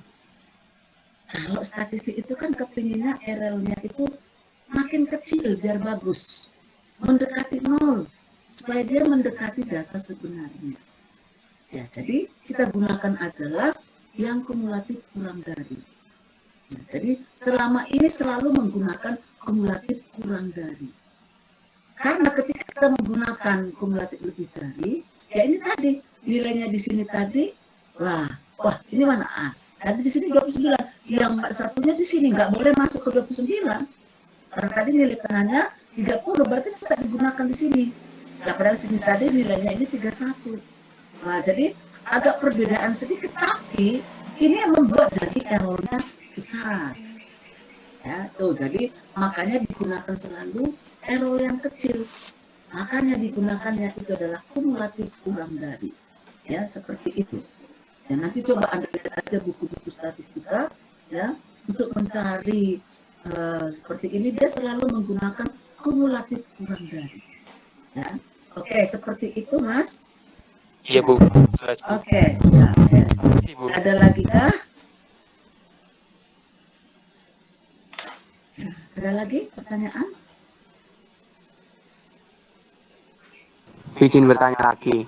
Yes, Itu yang median berkelompok itu kan tadi n per 2 nyarinya. Tadi di data itu kan 60. Berarti bagi 2 jadi 30. Dan nanti habis ketemu 30 dicari gimana Bu? Frekuensi Dicari kumulatifnya batas. dicari gimana? Ya, dicari. Aduh, kok bergema suara saya. Ya, dicari frekuensi kumulatif kurang dari. Nah, jadi kita tadi kan mau menunjukkan, tadi kan dapat nilai tengahnya, data letak mediannya itu pada data ke-30. Ya, di mana tadi kira-kira? Wah, di sini. Ya, nah, ini adalah 31, nggak boleh kurang dari 30. Kenapa nggak ini? Karena ada yang 31. Ya, jadi ini yang kita ambil. Kira-kira itu berapa? Oh, Berarti yang paling mendekati Bu. Benar, paling asalkan jangan kurang dari nilai tengah. Itu. Ya, jadi dia nggak boleh kurang dari nilai tengahnya. Walaupun tadi di sini dia misalkan 29,9, nggak bisa digunakan di sini. Harus yang di sini. Kalau di sini tadi dia 30, nilai tengahnya tadi 30 bisa digunakan di sini. Tidak masalah. Jadi lebih besar sama dengan. Ya, itu cara mencari untuk batas bawahnya. Jadi kita cari memang dulu nilai tengahnya. Karena median itu adalah nilai tengah. Setelah dapat nilai tengah, baru bisa kita cari batas bawahnya. Ya, seperti itu dia Mas Muhammad. Iya Bu, paham. Makasih. Oke, ya. Ada lagi kah pertanyaan? Ayo yang lain dari 86. Ini sudah bertanya si Jiloro telu si Jiloro. Ya, 1 2 3 4 5 6 7 8. Ya, Mas Muhammad Isudin udah 2 kali. Ayo. Boleh. Ya, silakan Mbak Rida. Itu yang tadi pakai U, Bu, kode U, itu kalau misalnya nanti hasil perkalian FU-nya minus, itu ngaruh, Bu? Tetap minus aja? Coba sekarang kita lihat dulu ya. Ya, cari rata-rata ya. Oke. Ya. Ya, ini ada juga pertanyaan ini ya. Ya, bagaimana kalau nanti nilai frekuensi dengan U-nya itu adalah minus?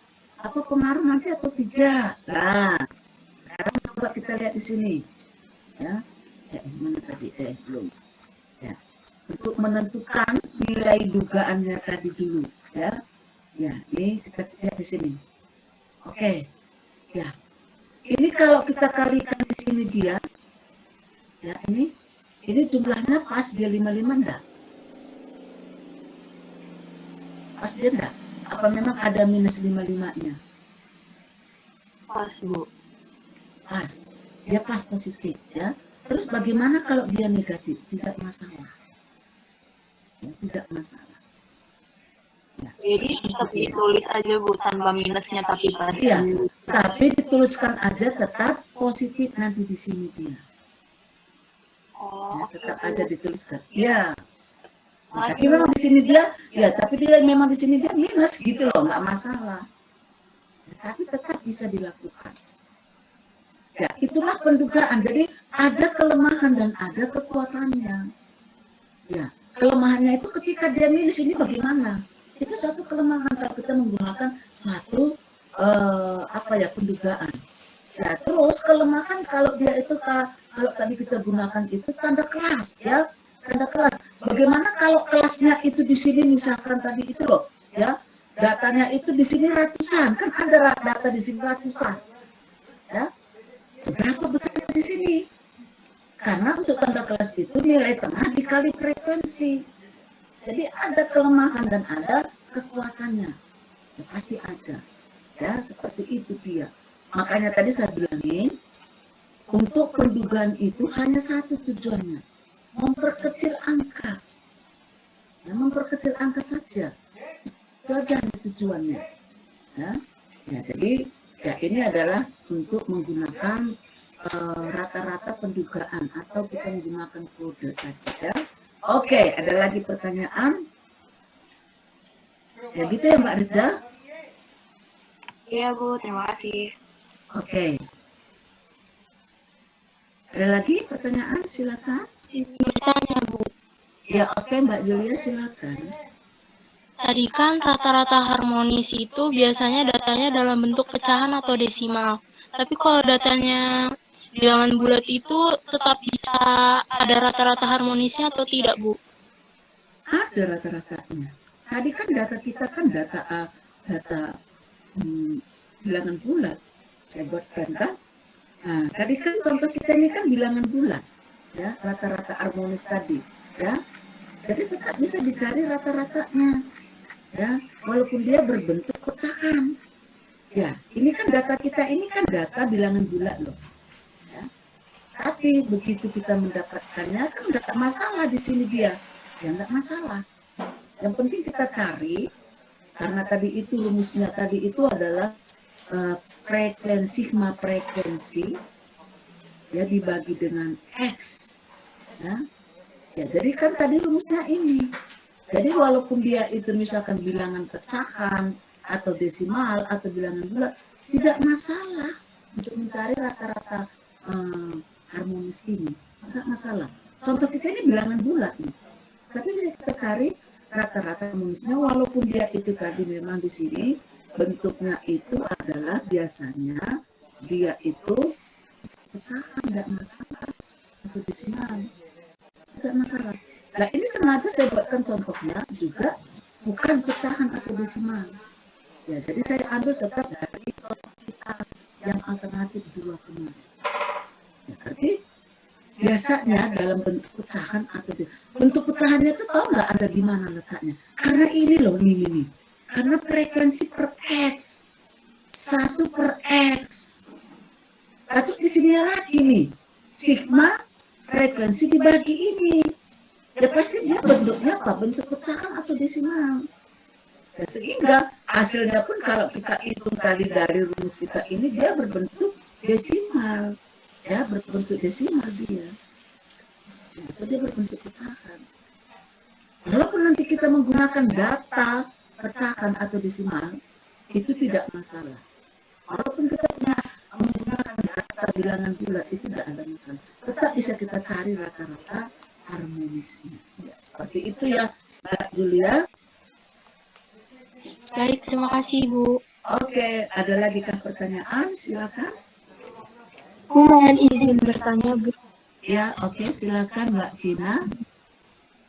Izin bertanya, untuk rata-rata ukur itu kan digunakan apabila nilai data satu dengan yang lain berkelipatan.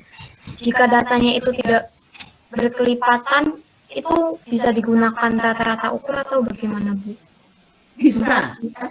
Ya, tapi secara umum biasanya dia itu datanya itu berkelipatan. Anda tahu nggak berkelipatan itu kenapa? Ini ukur ini dengan geometri. Deret. Dia kan berkelipatan. Nah itu, secara umum dia seperti itu. Coba data kita, contoh kita ini data berkelipatan nggak? Dari contoh kita ini. Berkelipatan nggak kira-kira Anda masukkan ini? Enggak kan? Tapi bisa digunakan. Nah, tapi pada umumnya datanya berupa berkelipatan. Nah, terus rumusnya juga di sini bentuknya bentuk geometrik. Ya, rata-rata ukur. Nih, jadi supaya dia ini tidak lagi akar-akar di sini, kita blokkan dia. Ini kita ubah menjadi log. Nah, jadi ini untuk data tunggal dan ini untuk data kelompok. Nah, jadi nanti diantilogkan dia. Sudah kita cari lognya, nanti hasilnya itu kita antilogkan. Nanti kan kita dapat seperti contoh ini loh, ya. Ya, ini adalah kita masukkan ini, kita bagikan ini adalah berapa nilainya. Nah, coba kalau Anda cari dulu 107,1 itu kira-kira berapa? Coba, Anda bisa lihat enggak? Kira-kira bagaimana? Ya, coba Anda bisa mencarinya kira-kira berapa hasilnya? Ada yang bisa ngitung?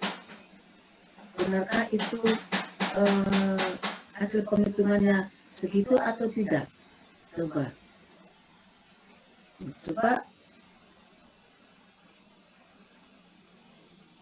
Benarkah? Ya.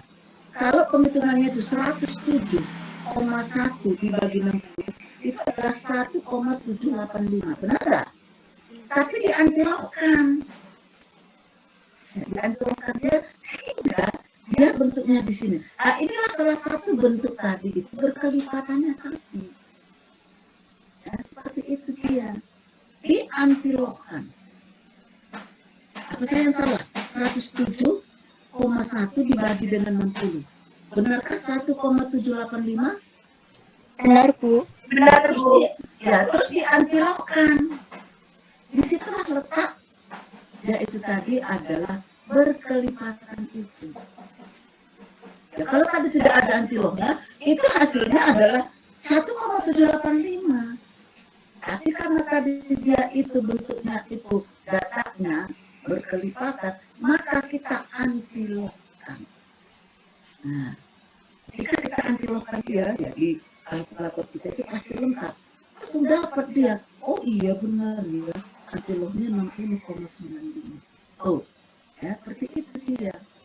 Jadi dilipatkan. Jadi namanya tadi itu deret geometri, ya. Nah, itu dia.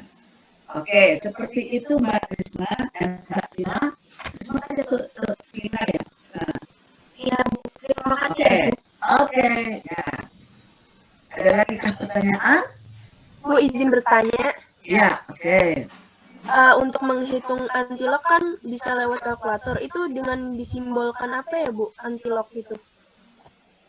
Biasanya tertulis di situ loh, antilok. Ya, di kalkulator saya ini ada antiloknya langsung, Pak.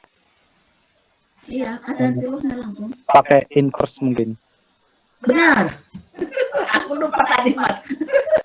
Jadi itu lawannya ya, Mas ya. Iya, benar. Aku dari tadi ada apa ya namanya, tapi Masnya langsung menyebutkan. Terima kasih, Mas ya. Aku dibantu mengingatkan. Ya, benar. Ya. Ya, tapi kalau di kalkulator saya ini memang bukan anti, gitu langsung. Jadi tak pencet antinya langsung keluar 60,95 gitu loh, ya. Nah, nih. Ya, jadi itu namanya ya. Oke, ada lagi pertanyaan? Silakan, Mbak Risma. Sudahkah kira-kira Mbak Risma? Sekarang canggih ya. Ya, canggih ya alat-alat apalagi ini lagi online ya. Anda gunakan aja alat-alat yang canggih-canggih. Silahkan ya, silahkan aja. Nah, enggak masalah bagi saya ya. Oke, kalau enggak ada lagi kita lanjutkan dulu tentang ukuran letak atau ukuran lokasi ya. Jadi ukuran letak lokasi itu secara umum ada 4, kuartil dibagi 4 bagian, desil dibagi 10 bagian, persentil dibagi 100 bagian. Nah, terus kuartil itu ada 3 jenisnya, kuartil 1, kuartil 2 atau sama dengan median, dan kuartil 3. Ya, oke. Ya, jadi itulah yang disebut dengan kuartil. Jadi kuartil itu apa? Data yang sudah diurutkan. Jadi kita mencari kuartil, desil, persentil. Syarat yang pertama dulu harus diurutkan datanya. Bisa terkecil ke besar atau besar ke kecil. Ingat itu, ya. Jadi setelah diurutkan dibagi 4 bagian yang sama besarnya. Ya. Jadi kalau kita buat di situ garisnya itu seperti ini. Nah, jadi kita bagi 4 bagian dia. Ya. 1, 2, 3, 4. Nah, ini 1, 2, 3, 4. Tapi ini namanya adalah kuartil 1 atau ada yang menyebutkan Q1. Di sini adalah Q2-nya. Kuartil 2 atau Q2 atau median. Di sini adalah kuartil 3-nya atau Q3. Nih. Jadi dia terbagi 4 bagian. Nah, ini dia. Nah, kalau nanti desil bagi 10, kalau persentase bagi 100. Ya, seperti itu dia. Ya, ini untuk kuartil ya. Jadi data yang sudah diurutkan dibagi 4 bagian yang sama besar. Sehingga jenisnya tadi ada 3, kuartil 1, kuartil 2, kuartil 3. Biasanya kuartil 1 itu dibawa disebut dengan kuartil bawah, kuartil 2 tengah atau median, kuartil 3 disebut dengan kuartil atas. Ya, terus untuk data tunggal atau data tidak terkelompok itu beda rumusnya dengan data terkelompok. Ya, jadi rumusnya ini adalah ini Q1, QI, artinya kuartil I sama dengan nilai ke. Jadi untuk mencari letaknya ini rumusnya, karena ini kuartil ini adalah ukuran lokasi dan ukuran letak. Jadi sebelum kita cari berapa nilainya, cari dulu letaknya. Ya, cari dulu letaknya atau lokasinya. I kali N plus 1 dibagi 4. I-nya itu 1, 2, 3. Karena tadi jenisnya ada 3, tapi dibagi 4 bagian. Ya. Jadi misalkan dari contoh kita tadi, udah terhapus ya. Sekarang kita buatkan dulu contoh yang lain ya. Ya, kita buatkan dulu contoh yang lain. Kenapa saya hapus itu ya? Nanti berguna juga ya. Ya. Jadi kita buatkan di sini, kita punya data 1, 2, 3, 4, 5. Terus misalkan 6. Misalkan ini loh. Tadi itu adalah rumusnya, ingat itu. QI sama dengan data atau nilai ke I. Ya, nilai ke I. Ya, terus dikali dengan tadi itu adalah apa ya? Nah, jadi ini adalah I kali, tadi ingat, jangan nanti salah ya. I kali N plus 1. Ya. Jadi di sini ada rumus mencari letaknya ya, yaitu I kali N plus 1 ya, ini dibagi dengan 4. Ya, I-nya itu ingat ya, I-nya itu adalah 1, 2, 3. Berarti cari dulu ini. Ya, ini adalah mencari letaknya. Ingat, jadi ini harus cari dulu letaknya. Karena kita bicara dengan ukuran letak.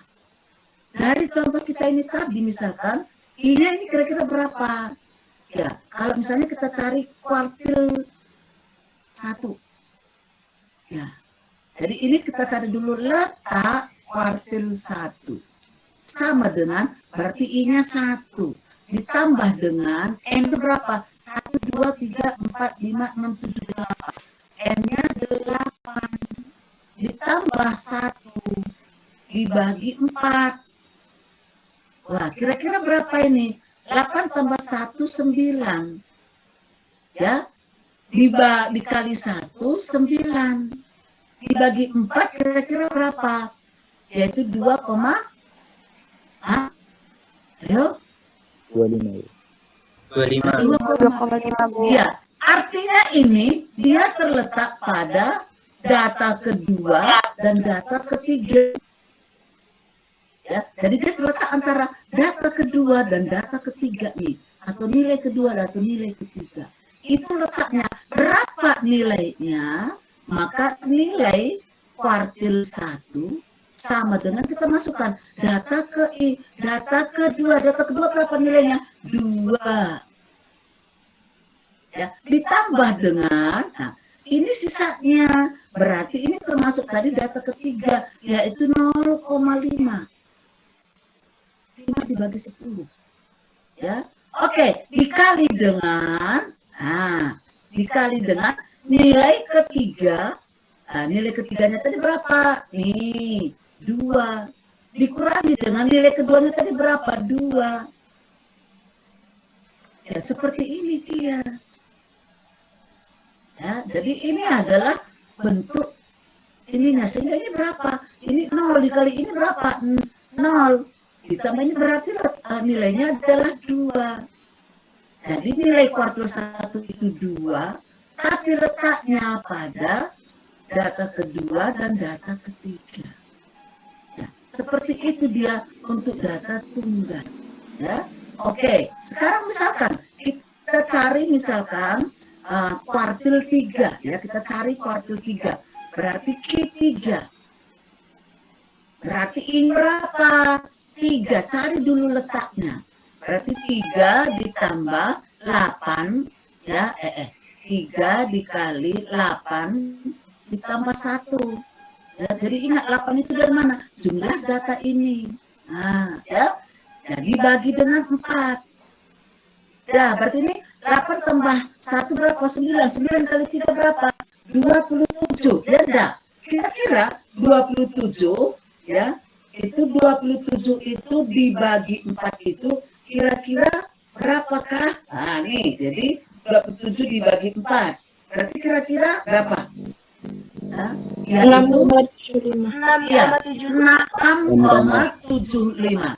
Ya, jadi dia 6,75. Artinya, ini letak tadi, berarti letak kuartil 3 itu, yaitu pada data ke-6 dan data ke-7. Ini digabungkan aja dia.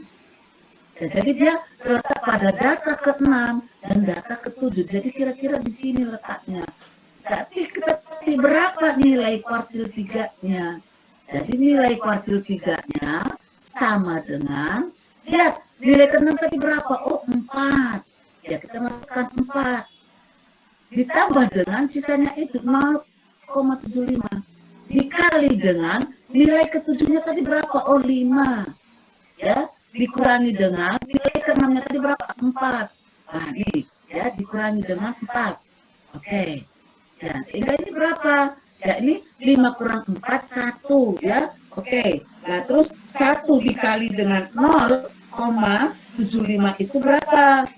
Ya, 0,75 ditambah 4 berarti 4,75. Berarti ini nilainya. Tapi letaknya pada data ke-6 dan data ke-7. Jadi dia letaknya di sini tadi. Ya, jadi harus kita cari dulu letaknya, baru kita cari nilainya. Oke, itu adalah untuk data tunggal atau data tidak terkelompok. Ya. Oke, sekarang untuk data terkelompok, ini dia punya batas bawah. Jadi batas bawah ditambah lebar kelas dikali dengan ini adalah letaknya. Beda dengan data tunggal tadi. Kalau data tunggal tadi ada plus 1-nya. Di sini nggak ada. I kali N dibagi 4. Jadi sebelum kita cari batas bawah dan lainnya, cari dulu letaknya. Karena tadi kita itu mencari ukuran letak, yaitu kuartil. Ya, letaknya itu di mana? Baru nanti lihat pada frekuensi kumulatif tadi. Nah, seperti itu dia. Jadi kalau kita buat di sini contohnya tadi, nah ini ya. Jadi ini ingat frekuensi kumulatif kurang dari tadi. Di sini 3, terus 7, 11, 19, terus berapa tadi ya? Berapa tadi sini ya? 1. Iya, 21, terus 54, 60. Ingat tadi di sini. Ya, jadi kalau kita mau mencari kuartil 1, lihat dulu letaknya. Kira-kira di mana letak daripada kuartil 1? Ya, ingat kuartil mencari letaknya tadi I kali N dibagi dengan 4. I kali N dibagi dengan 4. Itu mencari letaknya.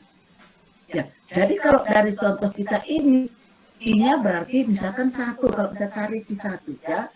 I-nya 1 kali N. N-nya berapa? 60. Berarti 1 kali 60 dibagi 4. Kira-kira berapa? Nah, ya. Jadi itu. Jadi kalau kita bagikan dia itu berarti 60 dibagi dengan 4. itu adalah 15. Lihat tadi di sini tadi, di kumulatifnya tadi, kira-kira pada kelas bawah, oh kalau nggak salah di sini nih, tadi di situ nilainya 19 di sini. Oh dia terletak di sini. Itu untuk kuartil satunya. Sehingga batas bawahnya nanti 48 dikurangi 0,5. Ya, oke. Terus kuartil 2, cari lagi dulu letaknya. I kali N, berarti ini 2. 2 dikali 60, ya. Jadi itu 2 kali 60, 120. Ya, 120 dibagi 4. Ya, ingat itu ya. Jadi 120 dibagi 4. Berarti tadi itu 30. Tadi di sini kira-kira 31 tadi nilainya pada kumulatif di sini. Oh, dia terletak di mana nih? Nah, di sini tadi ya, enggak di sini nih. Wah, dia terletak pada kelas yang kelima. Berarti batas bawahnya 61 dikurangi 0,5. Ya. Kalau tadi kumulatifnya tadi di sini adalah 31. Oke, sekarang kuartil 3. Ya, berarti ini 33 dikali 60 berarti 180 ya. Berarti 180 dibagi berapa ini? Dibagi 4 ya. Berarti itu kira-kira 45. Wah, ini dia kira-kira letaknya di mana? Oh, di sini. Kalau nggak salah tadi waktu kumulatif kurang darinya tadi 40. Oh, berapa tadi? 50 sekian, ya enggak? Ya, 54. Nah, tapi kita dapatkan 49. Oh, di sini dia. Berarti dia terletak pada kelas ke-6. Berarti 74 dikurangi 0,5. Ya, itu adalah batas bawahnya. Ya, jadi cari dulu letaknya. Baru bisa kita cari untuk batas bawahnya. Sehingga kita dapatkan di sini kuartil satunya, batas bawahnya tadi ini, lebar kelasnya ini tadi letaknya, ya. Ya, ini 1 dikali 60 dibagi 40 belum dibagikan, dikurangi frekuensi sebelumnya tadi, frekuensi kumulatif sebelumnya. Ya, jadi sebelum tadi angka yang di sini tadi ada 11. Ya, di sini. Ya, di sini ada 11. Ya, dibagikan dengan frekuensi sebenarnya. Ya, dibagi dengan 8. Ya, sehingga ini kuartil satunya. Terus kuartil 2 tadi terletak pada kelas kelima, batas bawahnya 60,5 ditambah lebar kelas. Ini adalah letaknya. 2 dikali 60 dibagi 4. Ya, tadi itu nilainya 31. Ya. Terus dikurangi frekuensi kumulatif. Jadi tadi itu kira-kira ya di sini tadi dia di atasnya itu tadi nilainya tadi sekitar ini. Ya, oke, kita masukkan 19 dibagi dengan frekuensi sesungguhnya. Inilah nilai kuartil 2. Terus kuartil 3-nya, tadi batas bawahnya terletak pada kelas yang ke-6. Yaitu 74 dikurangi 0,5 nih. Tambah lebar kelas. Tadi ini adalah letaknya. Kuartil 3, 3 kali 60 dibagi 4. Ya, tadi itu kira-kira nilainya adalah sekitar 45 tadi, ya. Dikurangi frekuensi sebelumnya tadi itu adalah 31. Jadi kalau kita buatkan tadi kumulatifnya itu di sini dia itu nilainya tadi itu adalah 31. Kita bagikan dengan frekuensi sesungguhnya sehingga dapatlah kuartil 3-nya seperti ini. Ya, ini adalah mencari kuartil. Jadi kalau Anda ngerti mencari kuartil, desil, persentil, tutup mata. Bedanya hanya kuartil dibagi 4. Kalau desil nanti ini dibagi 10. Kalau persentil dia dibagi 100. Itu aja cuma bedanya. Tapi langkah-langkahnya sama saja. Ya, oke. Ya, ini adalah untuk kuartil ya. Sekarang ukuran kedua. Yaitu ukuran lokasi kedua yaitu desil. Ya, tetap data yang sudah diurutkan tapi dibagi 10 bagian ya, dibagi 10 bagian. Oke ya. Jadi untuk data tunggal sama. Ya, tadi kan dibagi 4 di sini, ini dibagi 10. I-nya 1 2 3 sampai dengan 9. Ya, bukan sampai 10. Bagiannya dibagi 10 ya, ini. Ya. Jadi kalau tadi kita punya data ini tadi, ya Misalkan kita mau mencari ya, oke, ya kita cocokkan aja dengan soalnya. Ini dia mencarinya ya, oke, ya, ya. Misalkan kita, saya ini ke sini ya, kita mau mencari adalah desil 3-nya, D3. Ya, berarti cari dulu ini letaknya. Berarti 3 dikali dengan, N-nya berapa? 8 tambah 1 dibagi dengan 10. Nah, ini 9 kali 3, 27 dibagi 10 berarti 2,7. Artinya dia terletak pada data kedua dan data ketiga. Dah, data kedua berapa? Baru kita cari lagi nilainya. Ya, berarti nilai desil 3 itu adalah kita masukkan data kedua 2 ditambah dengan 0,7. Ya, dikali dengan data ketiga 2 juga dikurangi 2 data keduanya. Jadi itu nilainya adalah 2. Sama enggak? Sama. Ya. Terus ada lagi tadi yaitu desil ke-7, letak desil ke-7. Ya, berarti kita kalikan 7 dikali 8 ditambah 1. Ya, dibagi dengan 10. Oke, ya. Jadi ini 8 tambah 1 adalah 9, ya enggak? Ya, 9 dikali dengan 7 4 berarti dibagi 10 adalah 6,3. Artinya dia terletak pada data ke-6 dan data ke-7. Ya, oke ini 6,3 ya. Oke. Ya, jadi ini kita dapatkan 6,3 artinya dia terletak pada data ke-6 dan data ke-7. Jadi di sini dia. Ya. Jadi terletak kira-kira di sini. Ya, jadi sekarang kita cari nilainya. Maka nilai untuk untuk nilai D7-nya kita masukkan. Ya, nilai D7-nya tadi itu adalah ya ini kita masukkan di sini. Nah, ini kok macet lagi. Sebentar. Nah, jadi ini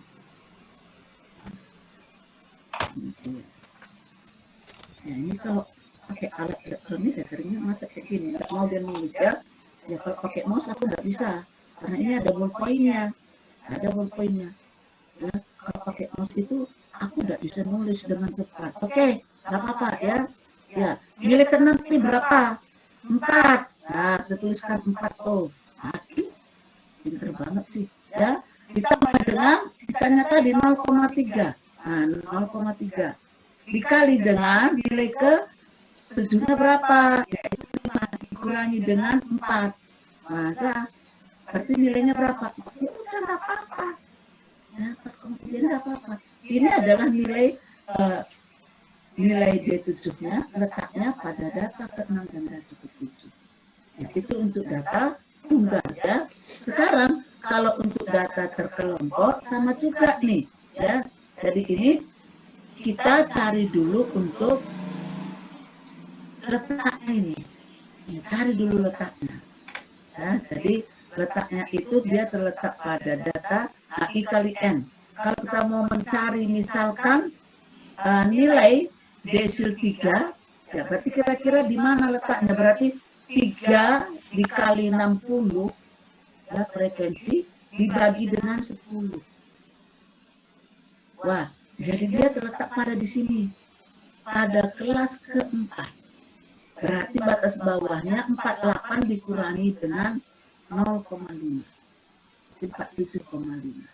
Terus kalau D7 itu di mana letaknya? 7 dikali 60 dibagi dengan 10.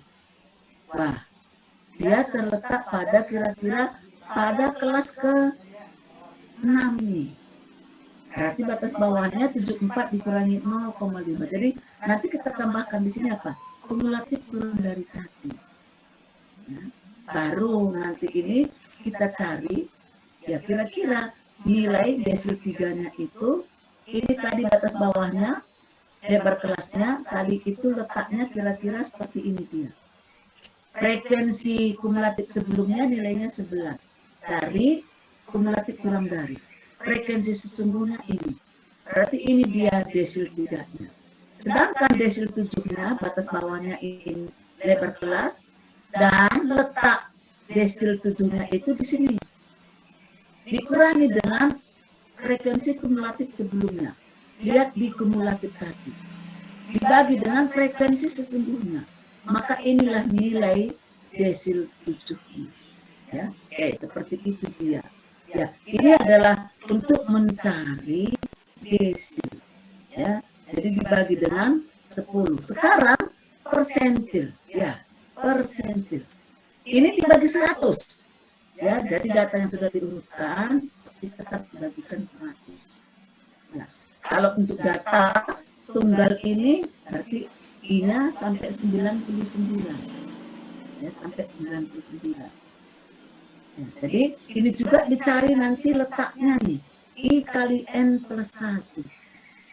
Kalau untuk data terkelompok itu nggak ada plus 1-nya, jadi I kali N dibagi dengan 100. Ini mencari letaknya. Ya, ketika kita buatkan misalkan contoh tadi untuk data kita ini, maka untuk persentil, ya, jadi kalau kita cari di sini, dia mencari persentil 20, 70, ya, misalnya kita cari persentil 20, ya, terus 70 bisa, ya. Jadi kita masukkan datanya tadi, ya. Jadi kita cari dulu letaknya, yaitu yaitu 20, ya. Jadi kita cari ini P20. Ini letak. Berarti 20, ya, dikali N plus 1 dibagi dengan 100. Kan kayak gitu loh. Nah, ya. Jadi ini adalah 9 kali 20 100. 20, ya enggak? Oke. Jadi ini jadi ini adalah, ya, jadi supaya kita buatkan di sini 9, nah, ya, dibagi dengan 100, ya, jadi 1,8, artinya dia terletak pada data ke-1 dan data kedua. Nah, karena letaknya itu nilainya itu adalah 1,8, dia terletak pada data ke-1 dan data kedua. Maka nilai, ya, nilai untuk P23 itu adalah masukkan data ke-1-nya berapa? 1. Ditambah dengan sisanya itu yaitu 0,2. Dikali dengan data keduanya itu berapa? 2. Dikurangi data ke-1 ini. Ini adalah 1 dikali ini, maka tambahkan ini. Ya, itulah nilai P23 ini. Ya, seperti itu dia kalau kita mau mencari dengan P20, ya. Oke, untuk P20, ya. Ini tadi sampai P20. Ya, jadi seperti itu dia mencari persentil 20 untuk data terkelompok. Kalau nanti P70 ya sama saja. 70 dikali banyaknya data ditambah 1 dibagi dengan 100. Kira-kira letaknya di mana? Cari nilainya. Ya, sekarang untuk data terkelompok ya sama saja. Ya. Jadi kalau kita cari di mana letak persentil 20, berarti I kali N dibagi 100. I-nya 20, N-nya adalah 60. Ya, ingat ya. Jadi I-nya itu 20 dikali 60. Ya, dibagi dengan 100. Jadi dia itu 12. Lihat di sini tadi frekuensi kumulatif tadi. Wah, dia bisanya di sini. Karena tadi di sini dia 11. Kurang dari. Jadi dia tuh, oh berarti batas bawahnya 48 dikurangi 0,5. Berarti 47,5. Terus sekarang persentil 70. Kira-kira di mana letaknya? Berarti 70 dikali 60, ya. Berarti 70 dikali 60. Ya, dibagi dengan 100. Ya, ini adalah 42. Wah, berarti dia letaknya di sini. Ya. Nah, karena di sini tadi nilainya adalah berapa tadi? 50 sekian. Ya. Ya, berarti batas bawahnya 74 dikurangi 0,5. Berarti 73,5. Ya, seperti itu dia. Sehingga kalau kita mencari persentil 20 dapatnya sekian, persentil 70 dapatnya sekian. Ya, jadi kalau sudah kita cari tadi di mana letaknya, 70 kali 60 dibagi dengan, ini sekurang 1 ya nolnya, dibagi dengan 100 ya udah. Ya, dikurangkan ini frekuensi kumulatif ya, sebelumnya tadi. Ini frekuensi sebenarnya. Jika apakah persentil 70